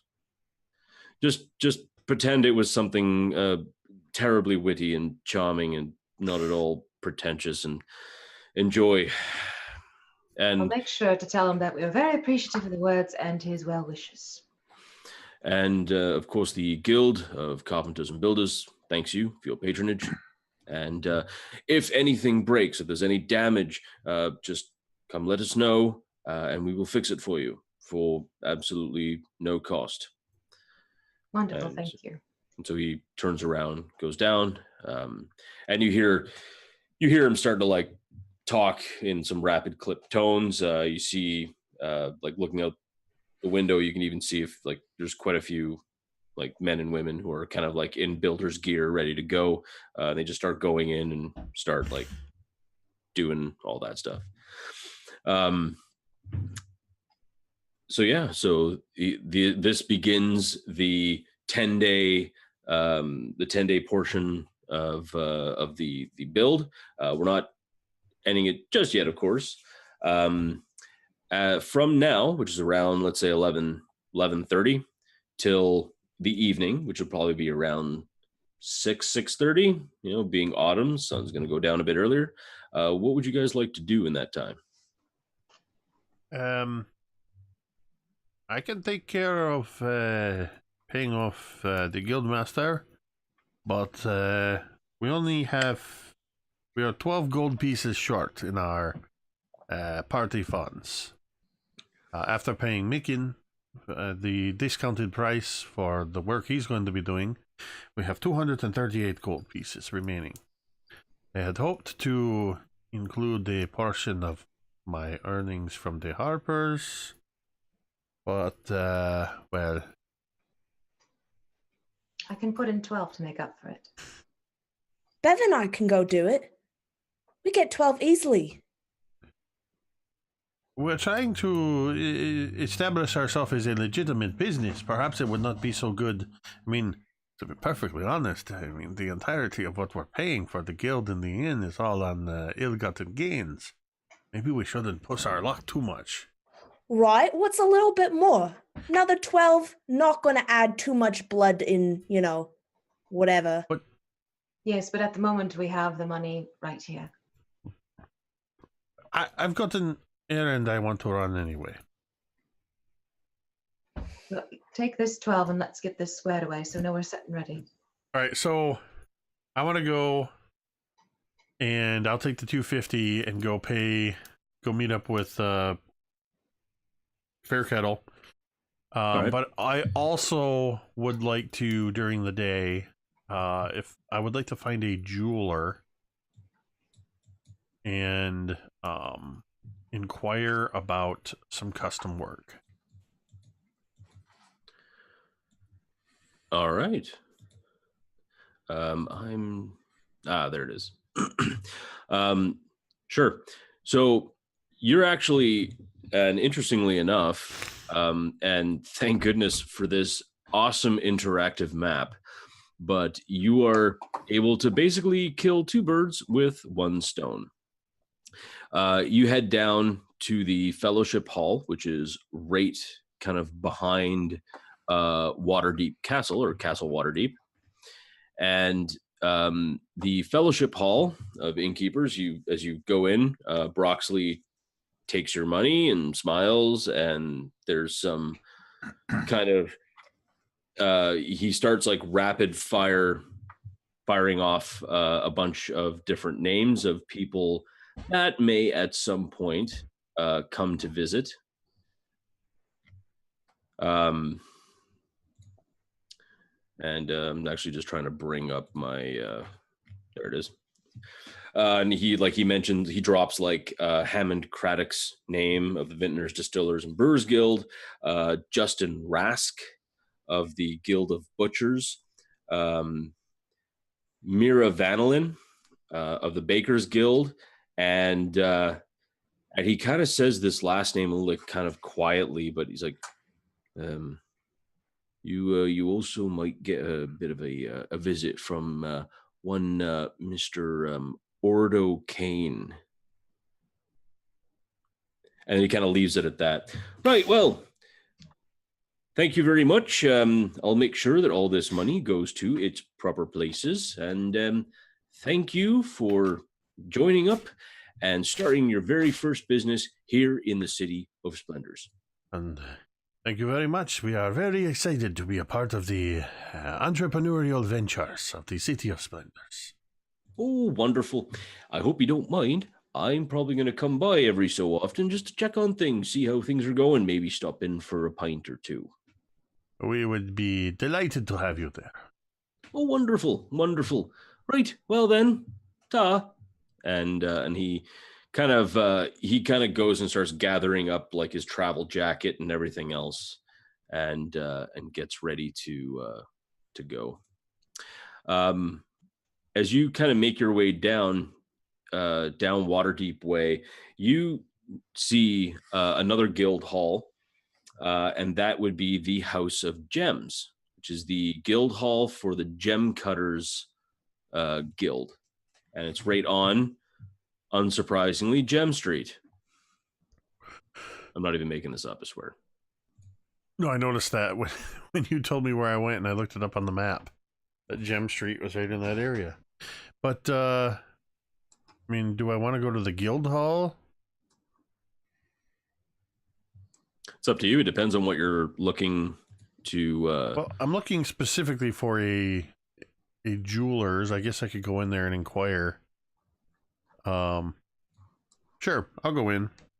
All right.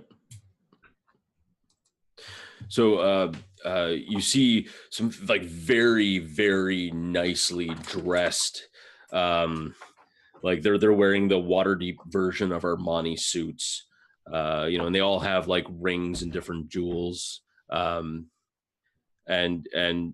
this human kind of appears like a really like sleazy douchebag, but like immediately he walks up and welcome to the guild hall for the gems and gem cutters. May I help you? I certainly hope so. My name is 6 Days Until Summer. And Charming. I am hoping that you can help me out. I would like to employ the services of a jeweler for some custom work, and also to have an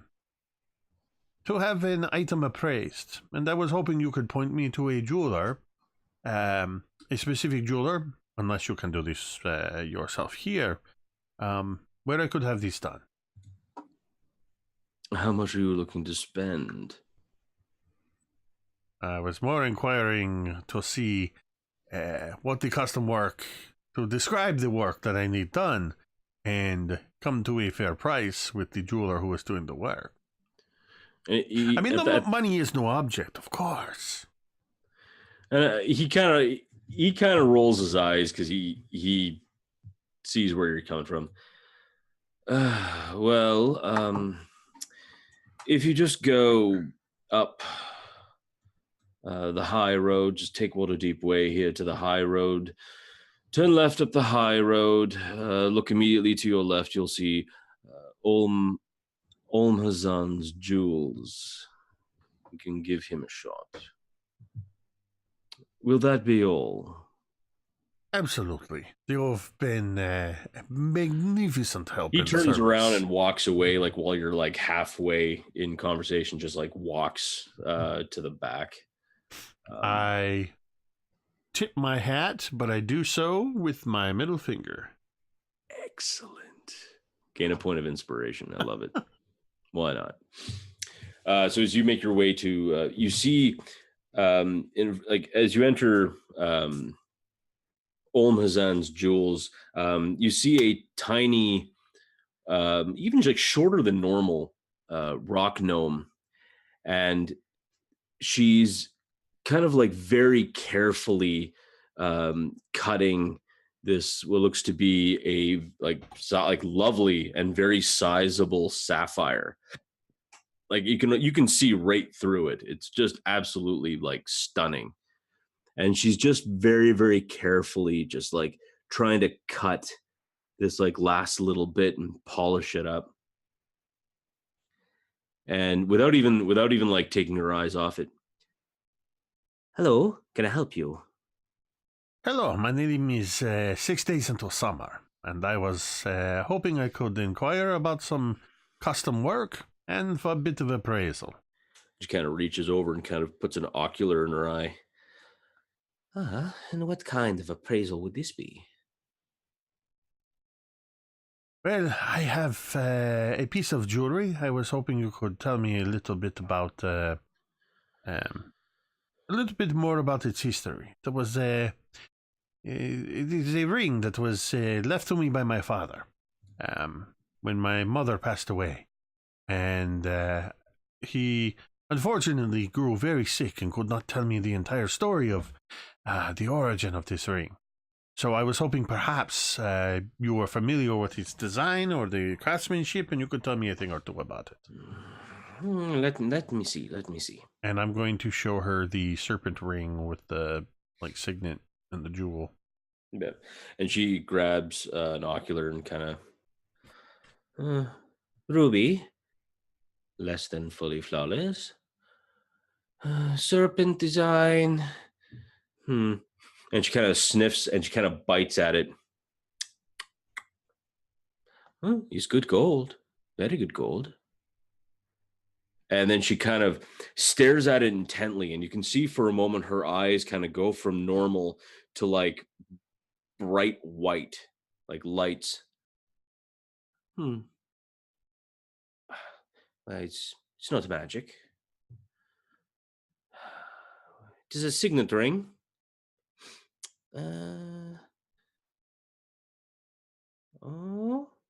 And she kind of looks like right down at the bottom. Right. And she kind of puts it back down. This is a signet ring. It is made by a jeweler who is no longer living. The ruby is of good quality. The gold is of good quality. The serpent is not the nicest, but I mean, to each their own. It looks to be from a noble house, and she kind of like reaches over and picks up this big book and starts thumbing through it. This is from House Gralhund. They were a noble house. I believe their villa is still here. Should be up on Serdun Street by Pony Way. Yes, I think Serdun Street and Pony Way. The villa is in some disrepair. They're not really a very popular noble house anymore. Appraised value. I mean, are you looking to sell?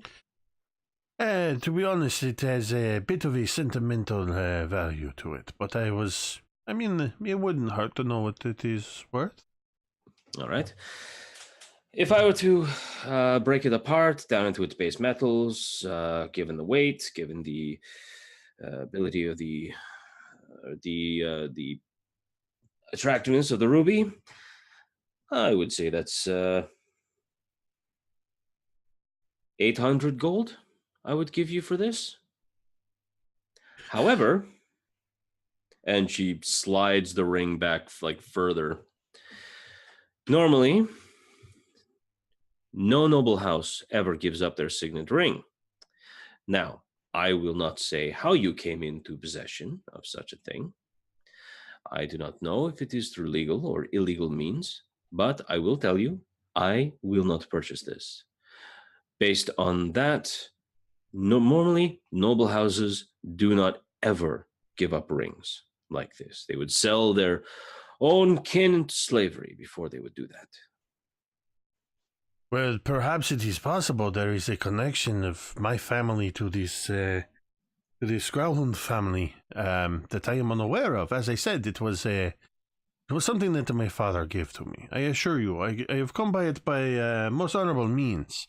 And as I said, I am not looking to sell it to you today. I was merely inquiring about its value.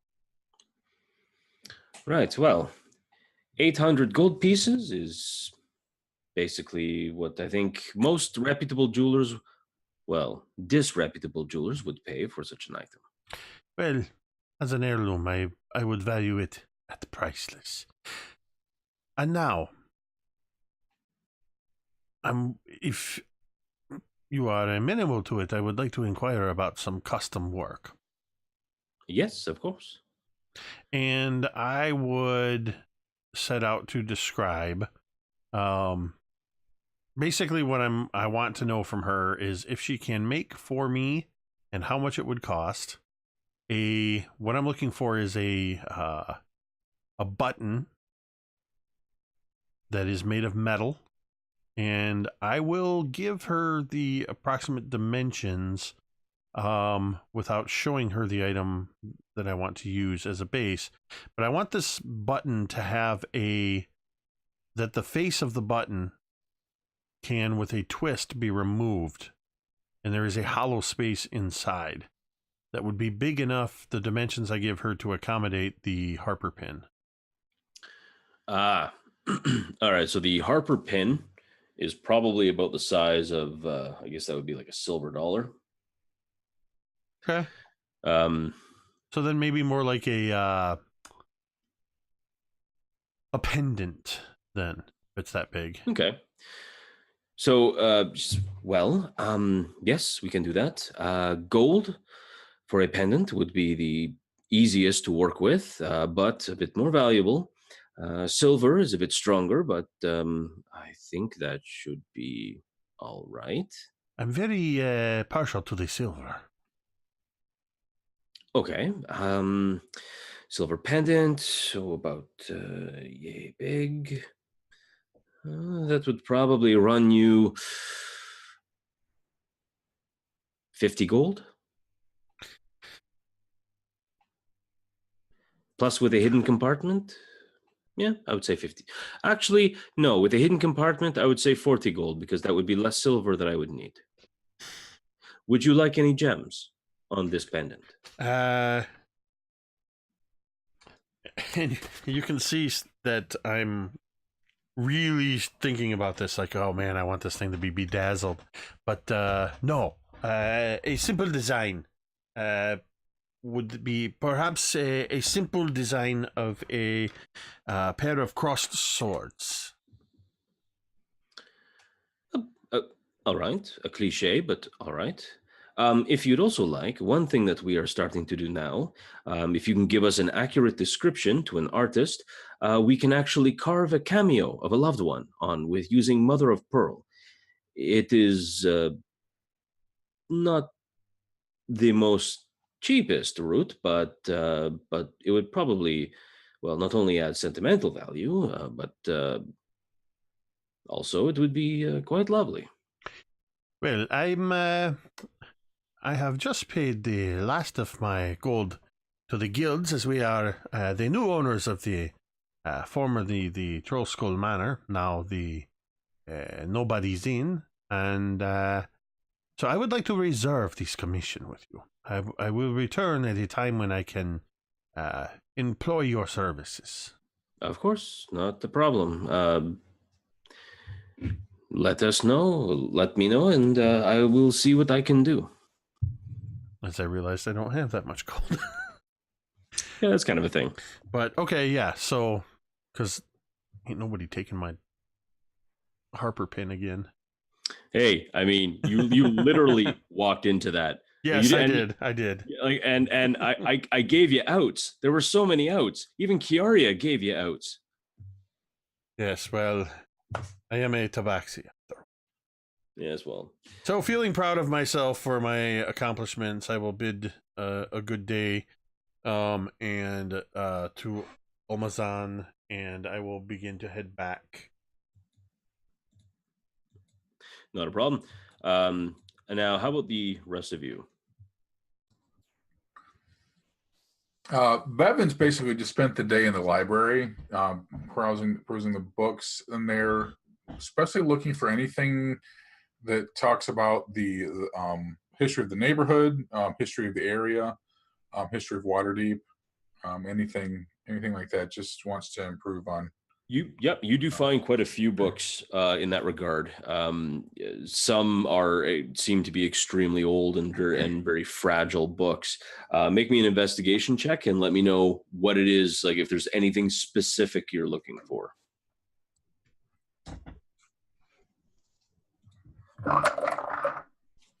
It's a 7.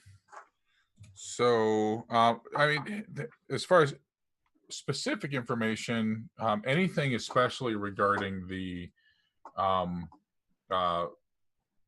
history of the drow activities in the area, Sure. but also just constantly on the lookout, being relatively new to Waterdeep itself, just anything that is historical nature for Waterdeep itself. Sure. Yeah. You do find one thing. And I just want to let everyone know, even the people who will be watching at home later on, that this is actually canon and it's actually a real thing. One thing that you do find out from your time studying is, and it takes you a good 3 or 4 hours. You find out that there was some type of cataclysm in the Underdark. It caused like an incredible amount of problems for Waterdeep as well. A great tower that now that's once stood where the Yawning Portal stands now was part of this kind of like a way to get into the Underdark. After this cataclysm, quite a few drow had escaped. Some going, like, just leaving the city and kind of like making their own way across all of Faerun. Others staying in Waterdeep. One notable family, and actually one of the very first noble drow families in Waterdeep, is House Do-Erden. And I'm not even kidding. That's an actual thing. Thanks, R.A. Salvatore. So you've heard of them, although House Do-Erden has not been heard from in quite some time. So you're not really 100% sure. Like there was really nowhere to go with that. The drow populace that lives in Waterdeep, at least from some of the books, they own shops and businesses and stuff. They're generally open at night. They don't go out into the bright sunshine for obvious reasons. Yeah, I mean, they're generally regarded as spies and not necessarily to be trusted. They live in a matriarchal society. You kind of glean basic information, but nothing that really pops up and says, this is the info you need in a book. All right, that's basically my day then. All right. Kiara, what are you doing? I'm probably going around the tavern itself and measuring things like the windows, the tables, and things like that, and starting to take notes in terms of dressing the place up a little bit. Sounds good. Yeah, as you're trying to move around all the workers going, like Mickens kind of like trying to keep the laborers away from like while they're working, like trying to like work something out. He actually comes up to you really quick and says, Lady Kiara, is that yeah. If you'd like, I can give you all the measurements for you and just write them down for you. And if you need anything, just let me know. I'll have everything in a list.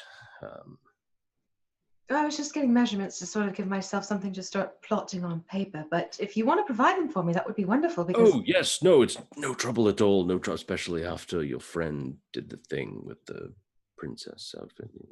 You know. Yes, that was right. Yes, I would appreciate it because I'd like to try and get things a little bit more ready when you're all set and done.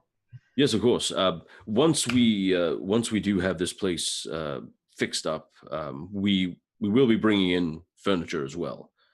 It'll be basic furniture. I mean, nothing fancy, but and he kind of starts pointing in some areas. Like if you put bench seating here, and you can probably maximize space by putting a few tables here, and so on and so forth. I mean, we're not going to be building a stage or anything. That will be up to you to build later, or we can work on that. See, but we can get this place going fairly well. That does sound good. Is it possible to perhaps get a couple of good sturdy tables we could push together to act as a temporary stage? I mean, that's entirely possible, but you might need some stairs or something. I'll see what we can do. Maybe look into it, because I know a certain someone already in residence who might appreciate something to, present himself a little bit more grandiosely. Of course, lady. I'll make sure that something like that is available for you. And he goes back, and he's helping like take out like some old like kind of rotted wood and other kind of like crappy kind of garbage stuff. And people, they're just like kind of like bad stuff's coming out, good stuff's coming in. They're already starting. And Anna, what will you be doing besides probably stealing something?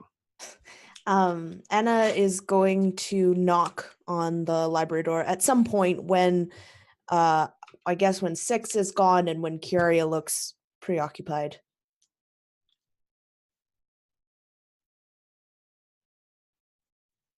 All right. Well, Bevyn, you hear a knock on the study door. Well, I don't know.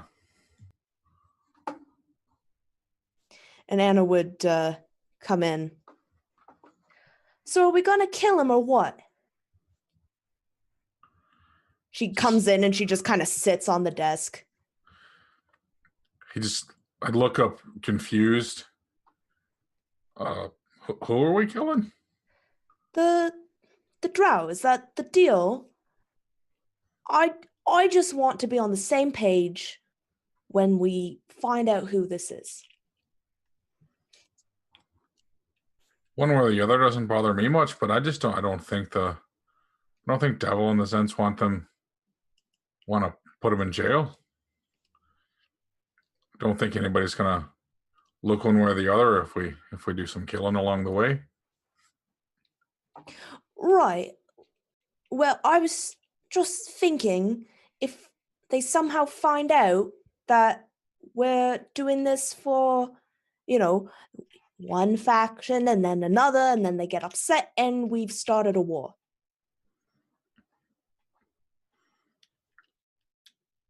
That's a good point. But I don't know their relationship, right? You get what I'm saying?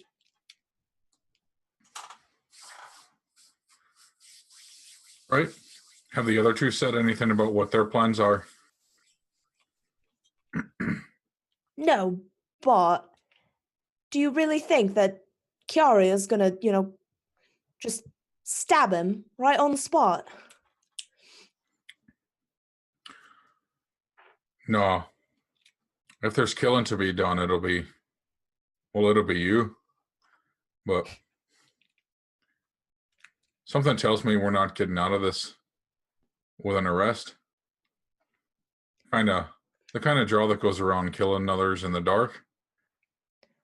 Right?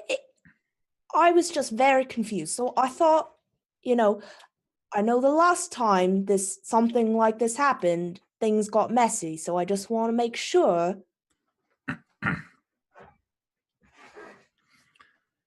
No, we've got to do what we've got to do. If that means he needs to die, he needs to die. Right. We've got to find him, though. Right. All right. But all right. And she's just still trying to like work through this in her mind.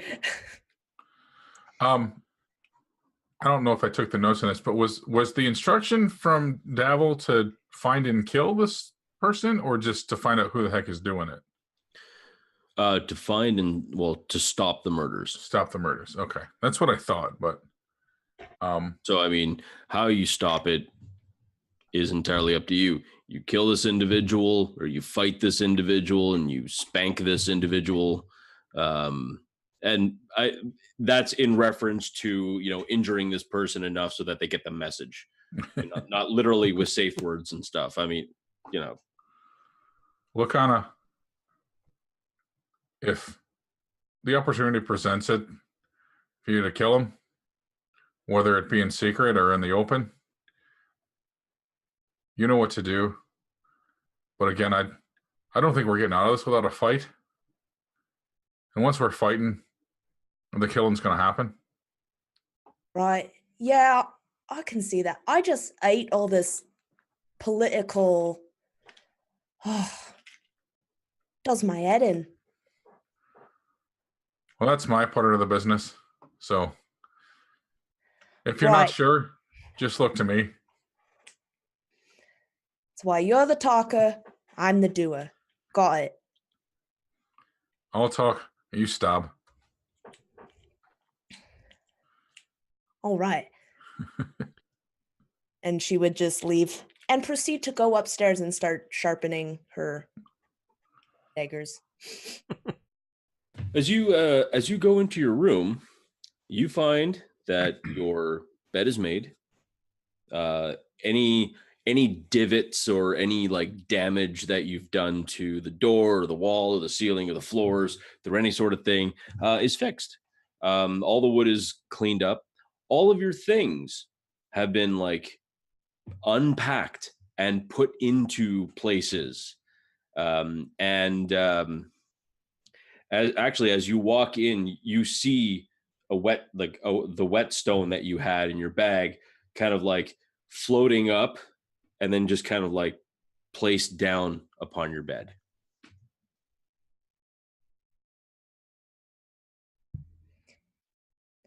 I didn't think you would be supportive of this because of, well, you know.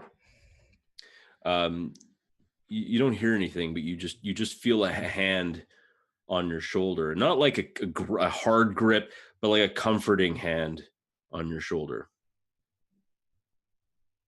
And nothing. And so I think at first she would be a little bit uneasy, but as she kind of gets into the rhythm of it, she actually starts whistling as she does so. Make me a performance check. I'm just kidding. So as time goes by, and sure enough, eventually at that stage, it comes. It's getting like it's night. The sun has set.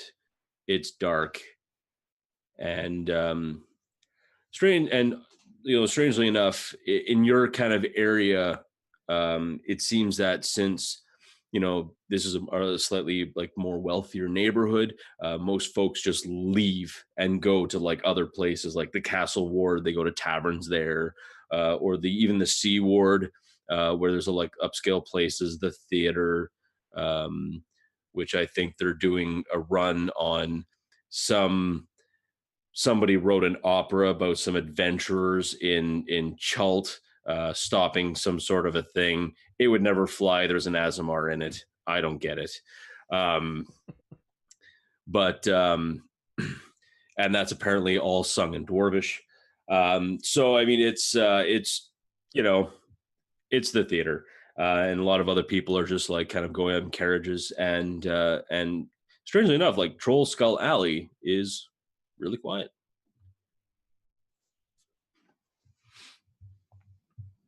So are we going to this? Going to the Underdark Tavern to see this Nelara? Well, I'm certainly interested to see what other dots we can connect, and at the very least, we can say we saw it. Don't you think we stand out a little bit? Meaning you want to dress down, or No, I just never been there. Don't know what's there. If we're gonna be the only non-drow, I just don't think we want to pick up suspicion right away. Oh, well, we can check the place out, I'm sure. I am a bard, so it is not unheard of that I would go to watch the performances of others. And it is not unheard of for bards to have entourages. So you can all be my entourage. plus there are posters put up everywhere Well, there's Oh, that well. too.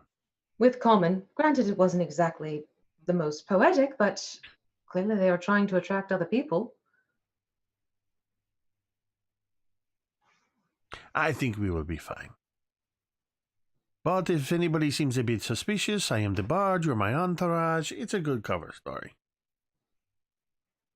Anna, you could even be... You could be... Never mind. You're just a part of the entourage. Right.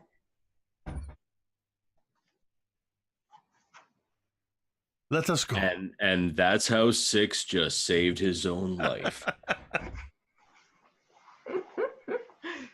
As you guys open the door and you walk down, again, you find the you find the area, like Troll Skull Alley is super quiet as you walk towards, like you're about to go to gosh, you know, you think there's like, it's the street that you're on. You'd think I'd be able to remember the name, Saradoon Street, to walk out. And you hear a voice behind you.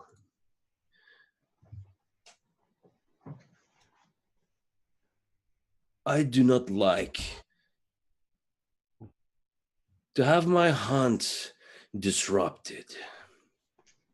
As you turn around, you see a drow figure, bandaged left hand.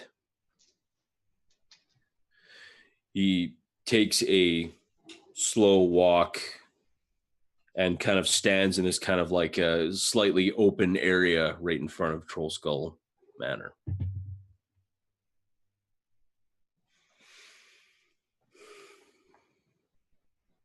But to think, I wanted to have another trophy tonight before I enjoyed a performance. And surely, and he points at you, Anna, you have a mongrel with you. I would be tempted to take her head. Why don't you walk away? Go see a show. Leave me with her.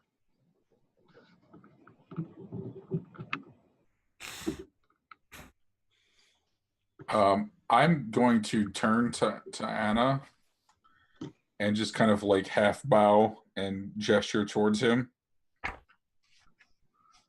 And And Anna wink just at her.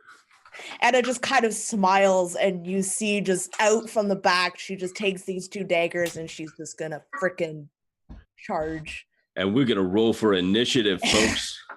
How do we do that? I know, right? Let's say it again. I know. Trust me, it's been a while. I know. It kills me inside. Sure it does. It does, actually. I do like combat. I do love a good role play, but I do love combat.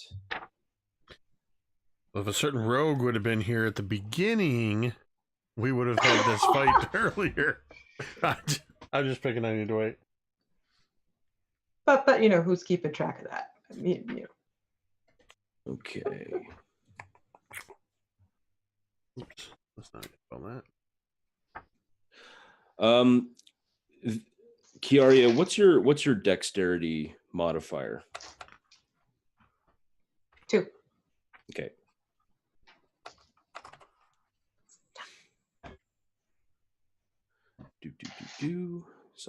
Okay, so would it make more sense between Bevyn and Anna? Who would go first between? Actually, better yet, who's got the higher dex between the two of you? Not me. I'm gonna guess Anna. +3. Okay. Yeah. And before we get going, because this could come into play, shout out and thank you to WASD20, or as I say, WASD20 Nate. Our friend Nate just subscribed, which earns a domain die, or a domain dragon in this case. Huzzah! Thanks for the subscription, Nate. You're just the best. All right. And as you kind of like just in that first moment you begin to rush, the drow already pulls his scimitar and goes rushing towards you, and makes 2 attacks on you. He comes in high, and that is an 18 to hit. Yeah. All right. And that is, so that's 6 points of slashing damage as he comes down, and then almost as if he kind of flicks his wrist, he comes back around low to catch you, and that is a 19 to hit. Can I get you to re-roll that? I don't want to die. Sure, not a They're problem. putting Nate's those domain dragon to work right away. Yes, thank you, Nate. You ain't messing around. And that's 21 to hit. Oh. All right. Oh boy. Oh, but hey, so it's only 5 points of slashing damage as he comes back around the other way. Anna, Kiara, it is your turn. Okay. I think out of pure reaction, seeing him strike Anna, she's going to just quickly throw guiding bolt right at him, square in the chest. Okay. Oh, I gotta make nice. dex save. Don't believe so because guiding bolt is a spell attack. Yeah, which I just got a 22 on. And that most certainly hits. So this is gonna be 4d6 of damage. Nice. Yeah, Ow. radiant at that, and he's also gonna glow a little bit now because he's got the radiant damage going on, and the next attack against him has advantage before my next turn. Oh, that's just great. Let me tell you, I love my dice. So that's a 6, and we have 13 total. 13 radiant. 13 radiant. All right. That is. And it just blasts them. As a matter of fact, what I'd like you to do is roll me actually 2 more d6. Because it just lights up like the sun, and I think it'll hurt him a little bit extra. 6. Nice. Hey, that's enough. All right, Anna, it is your turn. And bleeding is not an action. Well, Bonus action? yeah. Oh, yeah. Bonus, yeah. Anna, she kind of coughs up, and you can see a little bit of this really like low viscous blood kind of dripping out from her mouth as she takes her rapier and she's going to try and slash at his face. All right. That's a 22 to hit. Oh, and that does hit.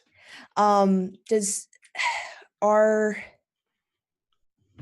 Did you Are roll they with it? within Did you roll 5? with advantage no? to see because of the guiding yes. bolt? See if you get a crit. Oh.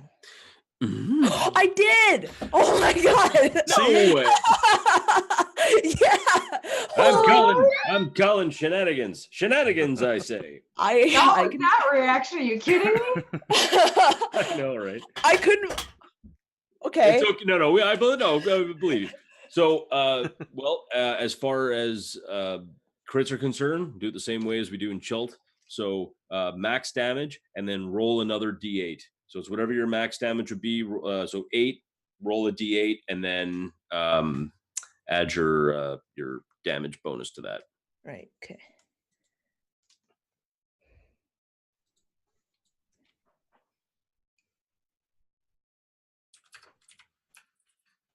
So it's max damage with what you add to it? Yeah, Right? it ends up being max So it- damage. So it's your max damage dice plus your modifiers. Then you roll your damage die one more time. Okay. So that's a total of 20 damage. Dang, girl. Oh, he is looking. Leave something for me. Yeah, he's kind of hurt. Yeah. So Bevyn, you're actually next. All right, so Bevyn's going to start. He's going to reach up and pull his bow as he kind of just backs away and gets to about 20 feet away, and he's going to shoot at this guy's back with his bow. All right. And I'm going to use my point of inspiration because I rolled an 8. And I missed with my arrow. So I will go ahead and use my bonus action. I'm going to find a spot to hide, behind a tree or something in the area. So Sounds good. All right. So next up is 6. How far away from me is he? I would say he's about 20 feet. I am going to rush up as fast as I can. And just in case I don't kill him as a bonus action, well, I'll wait and see. I'm going to rush at him and just slash open at him with my rapier. Okay. As I run up on him. And I'm going to use a point of inspiration because that was a 2. Are you freaking kidding me? Let's see, that's a 9. So that's a 14 to hit. No, as you swing by, he kind of just like leaps out of the way, or just kind of like leaps back. And I'm going to use a offhand. Well, no. Shoot. No, I'm going to use my bonus action to turn to. Oh, wait. He went first, didn't he? Yeah, I'm going to use my bonus action to offhand swipe at him with my claw. All right, go for it. That is a 22. Nope, that's a 19. Sorry. I have a +2 on that. 19 hits. You You just rake your claws across and I'm across his chest. remind me how this works with offhanded attacks. So Because I am proficient in it, but I always forget because I don't have 2 weapon fighting. Do I get damage bonus or not? Or is it just the straight? when it comes to offhand fighting, if you don't have 2 weapon fighting and you have a second weapon, generally you don't add your proficiency to the hit to the 2. So then it would be a 17 to hit him. Does that still hit him? It does not. Oh. But so yeah, then what I'm going to say though And here's the thing in my perspective. It's your hand. It's a natural part of your body. You've grown up with it for years. You know how to use it. Like, I mean, everyone here like knows how to reach out and smack something. Like, you know. So I could say that, yeah, in your frustration to hit swinging around, then yes, I would say that you'd have proficiency in using your own claws that you've had for, Well, years. in that case, as he kind of dances out of my way, I come across with my open hand and just rake my claws across him for 4 points of slashing. All right.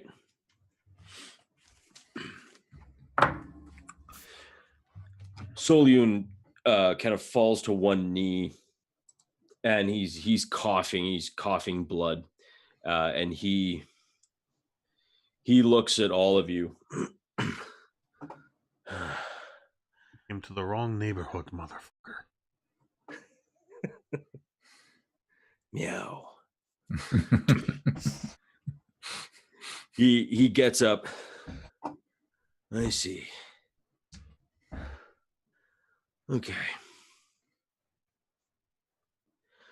I will stay out of the dock wards.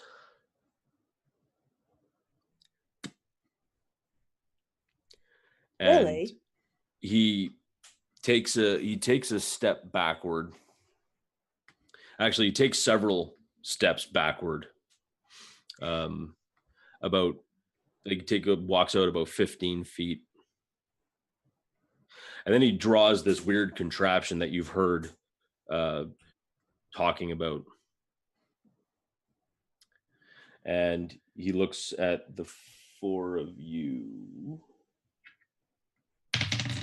Stepping away from us, wouldn't he draw an opportunity attack from either or both myself and Anna? Well, that would depend if you're going to attack him. Yeah. All right. Yeah, we'll play that game. Go for it. Go for it. If either one of you want to attack him. I don't think 6 would. And on the other hand, She was called a mongrel. She's not gonna. Yeah, that's fair. So that's an 18 to hit. 18 just hits. Okay. I know, right? And so that is going. Do I get sneak attack too with that, or no? Or is it just the straight? No, because I mean you're right in front of him. That makes sense. Okay. Yeah. So that's gonna be 10. 10 points of damage? Yeah. Okay. So yeah, you stab straight in. He again like he actually even pulls his own body off of your rapier and backs up. And he kind of just like pulls out this this weird looking thing.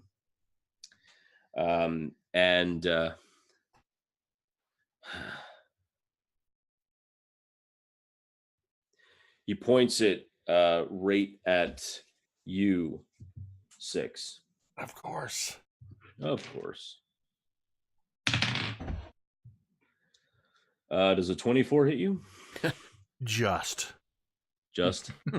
Legit.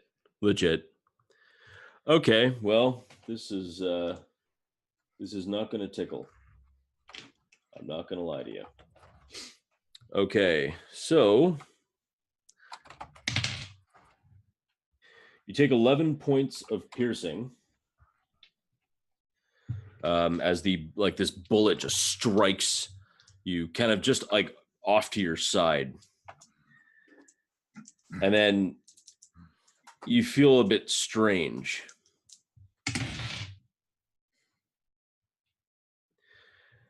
As you take another 16 points of poison damage. Ooh. And you are now poisoned. So I think as this thing hits, because 6 has never seen one of these contraptions and really doesn't know what this thing is going to do. And as he gets as he gets hit, I think he does this. He feels that almost like getting punched kind of in the side. And then I look down and I see the blood and start to feel the pain. And I hold my hand up and I just look at it. And I look over at Anna and just kind of hold my hand up. And I smirk. And then I drop to my knees. And I collapse unconscious. Wasn't quite... Well, actually, hold on a second. It was 16 points of... Was it 16 minus... Okay, no. That's not enough to outright kill me. But it's definitely knocks me unconscious. A shout out to Castle Mac for... Thank you for the bits and the... Yeah, gonna need this domain dragon here, I think. Probably. As 6 has dropped and is in a pool of his own blood, growing pool of his own blood, I imagine. And the Dark Elf uses this opportunity to begin running away. Like he's going to take the last of his 15 feet and start running. That actually brings us to Kiara. I'm going to drop and do spare dying on 6. All right. Not 100% sure how that spell works, so you have to... I think that just stabilizes me, doesn't It's it? just, I touch him and he stabilizes. Nice. Yeah. I don't gain hit points or anything, but I'm No. It just keeps him from- unconscious. yeah. Keeps him from actually, having to do death saves and all that stuff. That's always good. Yeah. And what I'll do is I'll just quickly go through the rest of you. So Anna, what are you going to do? You're going to run after her? Yep, absolutely. You're like, oh my God, yes. I'm gonna rip him She a is, new 7.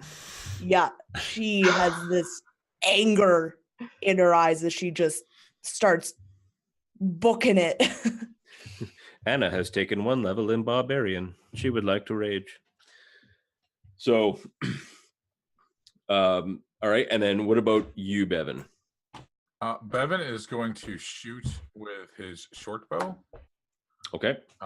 Since I hit after the last round, am I hidden?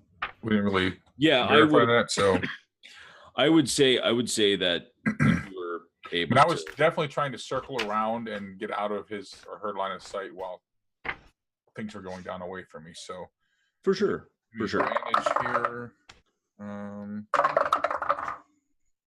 23 to hit. 23 hits. And I'm gonna, with a sneak attack, I'll get an extra d6. Jesus, that is a 5 points of piercing damage. And then I'm gonna take off running as well. All right. So as he kind of like hits, kind of stumbles forward, we begin running. 6, I know you're just stabilizing, but you're all kinds of hurt, so you're really not going to be doing a whole heck of a lot. I'm unconscious for... I think rules is written. I think it's like 1d4 hours or something like that. Or until someone Yeah, heals me. you're pretty messed up. How far away is he at this point running? At this point, he's probably about 15 feet from Anna, 20 feet from Bevyn, 30 feet, sorry, from you, Kiara. And sorry, 6, but you're laying down. It's all good. So can I Sacred Flame him into my 60-foot range? Yes. Let's do that then. Okay. Has to make a dex saving throw against a 14. And he makes it with a 17. Do we want to do a reroll? I say we do a reroll. Mm-hmm. We'll All use right. that Castle Mac domain die. There you Yeah. go. There you go. All right. Re-rolling.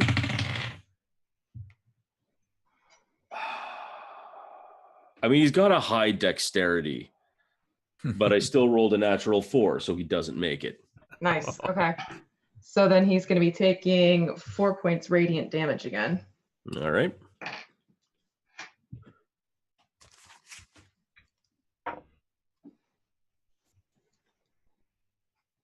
Yeah, he's starting to look pretty hurt. So he just books it. And so Anna, you are up next. Is there any way she can close the gap or not really? Is it kind of... How I'll say, because now that it's kind of going from a battle into a chase scene, what I'll say is, because you guys are like basically two creatures running parallel, running basically at the same, if you dash, you can close the gap, because I said that you were 15 feet away. Mm-hmm. So you could probably close the gap to 5 feet if you do a dash, but you won't be able to attack. But if she just keeps it on the same, then the distance will be the same, right? Exactly. Okay. I think she's actually going to try and throw one of her daggers at him. Sounds good. All right. I will say that given your, past, I mean, I'm sure it's possible to run and throw a dagger, although you are pretty hurt. So I'm going to say might need to roll with disadvantage on that one. Yeah, that's fine. That is still a 23. I did roll a nat 20 on the first one, so. All right. Then give me that damage. All right. So that is going to be 4 piercing. 4 piercing? Yeah. Okay. All right. Bevyn, you are 20 feet away. Bevyn's 20 feet away. Okay, so Bevyn is going to stop running and take his time to set up a shot with his bow, figuring he's got a little bit of range to work with here. So that is a 20, not natural. That hits. And that does 7 points of piercing damage. Okay. You cats are out for blood. Hey folks, if you're watching at home, don't give your players a dry spell with combat, because then they just turn all murderous. Like, they're not going to stop until this poor fella's dead. So, just... I mean, he can stop running. He might have gotten away, or maybe would live if he hadn't shot me. Well, there's that. All right. 6. You're unconscious.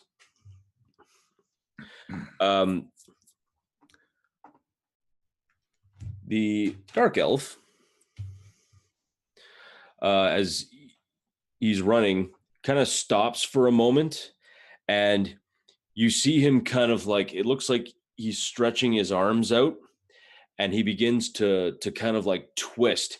And as you guys are looking, you almost see like he's like the night sky is twisting, this tapestry of stars and blackness. And he just kind of shoots, his arms crossed, and he shoots down, and you just see this inky blackness begin to spread out all around. And suddenly you can't see.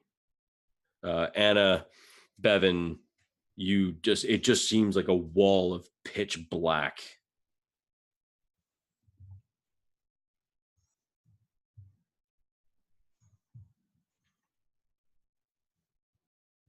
And you begin to hear more footfalls, even going through into this darkness. Kiara, is there a last thing that you want to do before, either we end this combat, or you want to keep chasing this person down until like the very end of time?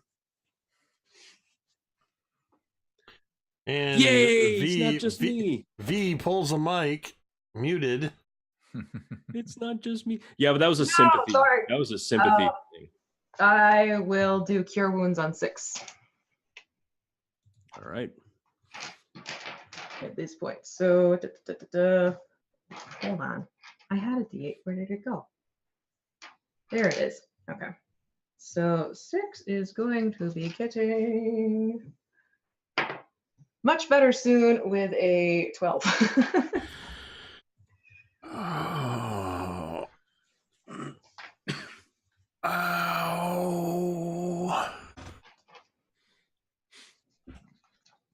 All right. Anna, you are running. You can see him. All of a sudden, he pulls some shenanigans, and it's like suddenly you just get like pulled into this void. It's just black everywhere. Like you can't see anything, and you have to stop for a moment. What would you like to do?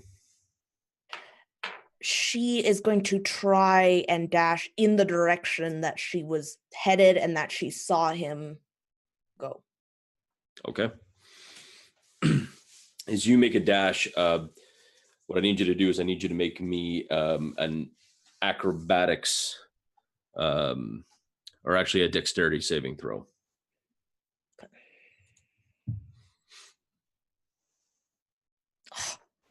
I'm going to use a domain die.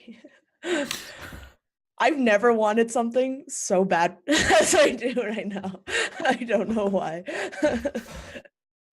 I want to kill him. Because Anna secretly likes 6. Kill him till he's dead. That's a 16. Okay. As you run, you kind of trip over a few like things in your way. Like there's obviously you're running into something, but in that way where your eyes are closed and you kind of walk close to something, as you're dashing, you kind of stop for just a moment and put your hand out, and you can feel stone as you just stopped yourself from sprinting face first into a stone wall. Bevyn, what are you doing? So Bevyn's going to pull up short as soon as he hits the inky blackness and just start calling out to Anna. Anna, it's not worth dying. We'll find him.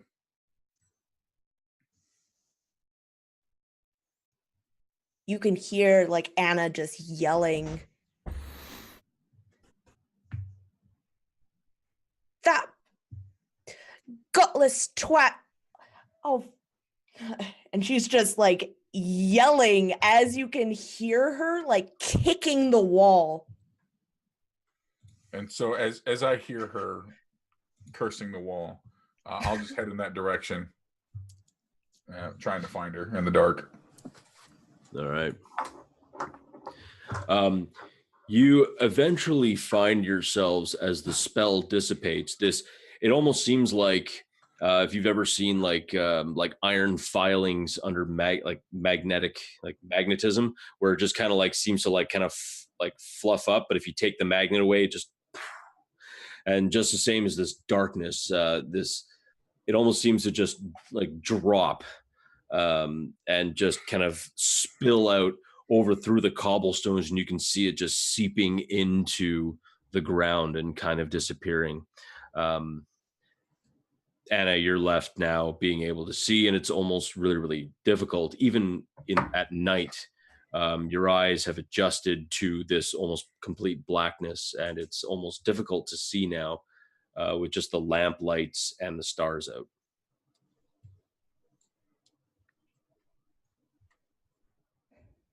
That soulless bastard, he's weak. He ran. He killed 6.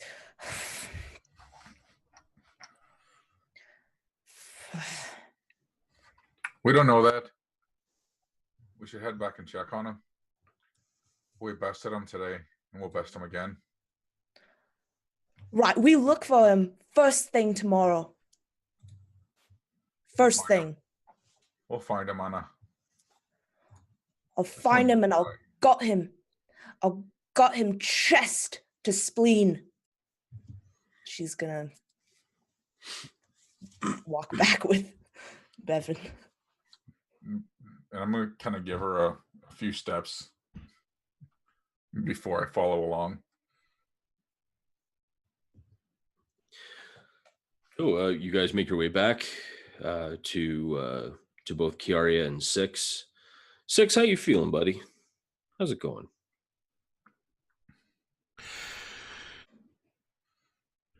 Ow. That's fair. What in the name, dear gods? And I look down. There's a hole in my armor. Son of a bitch.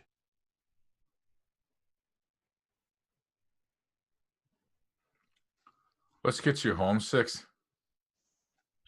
Aren't we in the road in front of our house? Yeah, essentially. Yeah. Matter of fact, you were actually still like right in front of your home. So I'll just go over and pick up Six and start carrying him back to the inn. I'm legitimately in a lot of pain, but I'm also sort of playing it up, lying limply in your arms and clutching at my side, which I imagine is still bleeding, or there's still some blood from even after Kiara healed me. There's still the blood that had already seeped out, and Hashtag just cat things. as I'm hanging in Bevyn's, I almost said Dwight because that's also a desire of mine to be carried by Dwight like that. My head leans back and I look at Anna and I just smile, like a genuine smile. She kind of scowls at you, but you all right? I'm not going to lie. This hurts. Whatever that thing was, he pointed at me. If you see anybody pointing one of those at you, get out of the way. I'll keep that in mind. And she would look to Kiara. Can you help him? I've done what I could for him so far, but I'd rather get you attended to as well a little bit. He just needs to rest tonight. By the way, while I was doing that, I cast Cure Wounds on myself, and I'm still acting up the pain and letting Bevyn carry me, but I'm fully healed. Oh. You're a monster. And it's just bleeding I'm a from performer. her face. As the four of you go back home, now realizing that you don't need to go to the tavern known as the Underdark, because I feel that really should be said instead of saying just going to the Underdark. Kiara, you're one of the last people to walk up. There's a young man walks up to you as you're about to enter the stairs. Excuse me, I'm sorry. Are you Mistress Kiara Piros? Piros. Sorry? Piros. Oh, yes. Hello. Message for you, Mom. And he kind of holds it in like both hands and kind of like bows his head and kind of like hands it to you. I'll like tentatively take it from him. And he stands there and Is a response required? no, Mom. And he kind of walks away. No, come back. Sometimes they want responses. And I'll put a piece of silver in his hand. Thank you, Mom. I was told to leave as soon as you got it. And he kind of takes off. As you flip it over, you kind of recognize a seal, the wax seal that has been put on the back. Like it seems familiar. What does it look like? It looks like and I'm just going to talk out my butt while I bring it up. Well, you know, we have a ring with the snake and the thing and the, you know. The ring and the snake and the thing. So what you see is it looks to be a gold coin. Well, a coin or a minted coin, scales, and you also see what looks to be like a face kind of or like a face kind of like going like this. Profile? Yeah, but like a profile, but like they're whispering Okay. something. You know what I mean? Okay. I guess that would be a pantomime. I don't know. Anyway, and you'll say it's those three kind of within this kind of shield. Okay. I'll start heading inside, but like opening up the message as I'm walking inside and All right. make sure the door is locked and all that jazz. Sure. So crack it open, and it says, Lady Kiara Piros. I did not believe my ears when I heard that you were back. I have missed you. And I am cordially inviting you to join my wife and I at our villa for dinner in 110 And then right below it, it is signed Victoro Castellanter. And that's where we're going to end our session.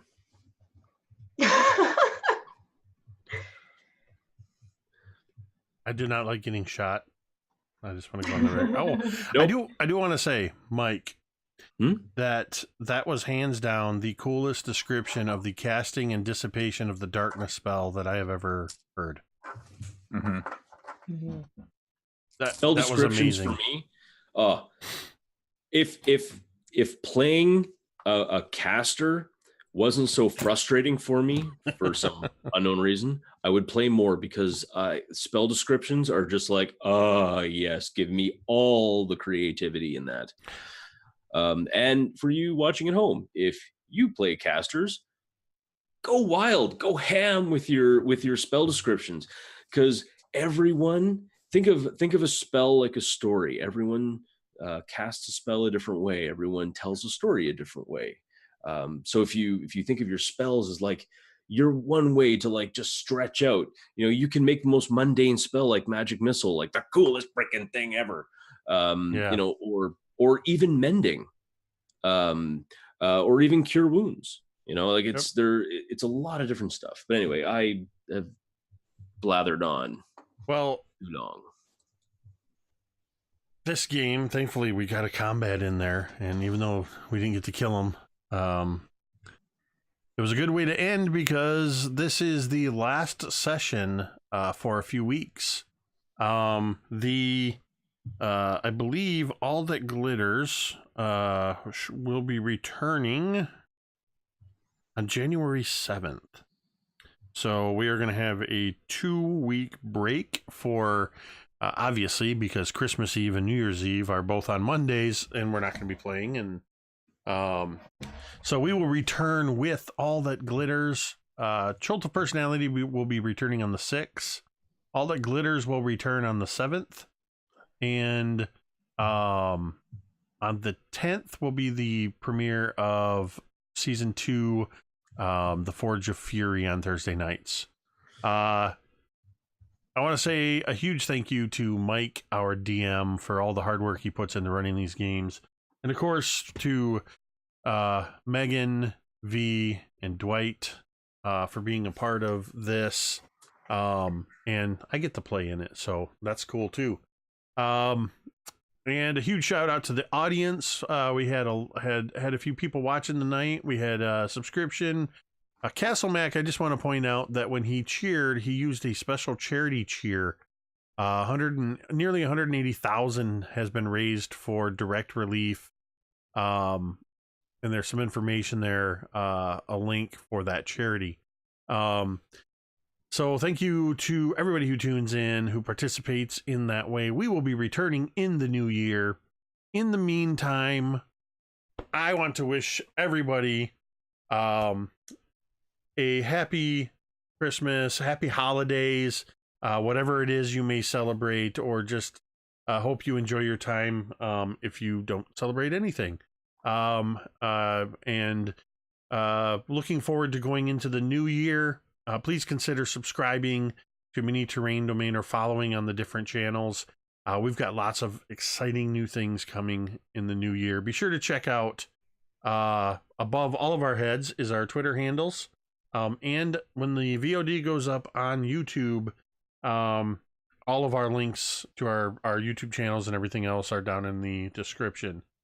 So with that, we're going to go ahead and get out of here. We're going to end this stream the same way we end every stream. And this is the last time we're doing it in 2018 with a final, and you can say it with me if you wish.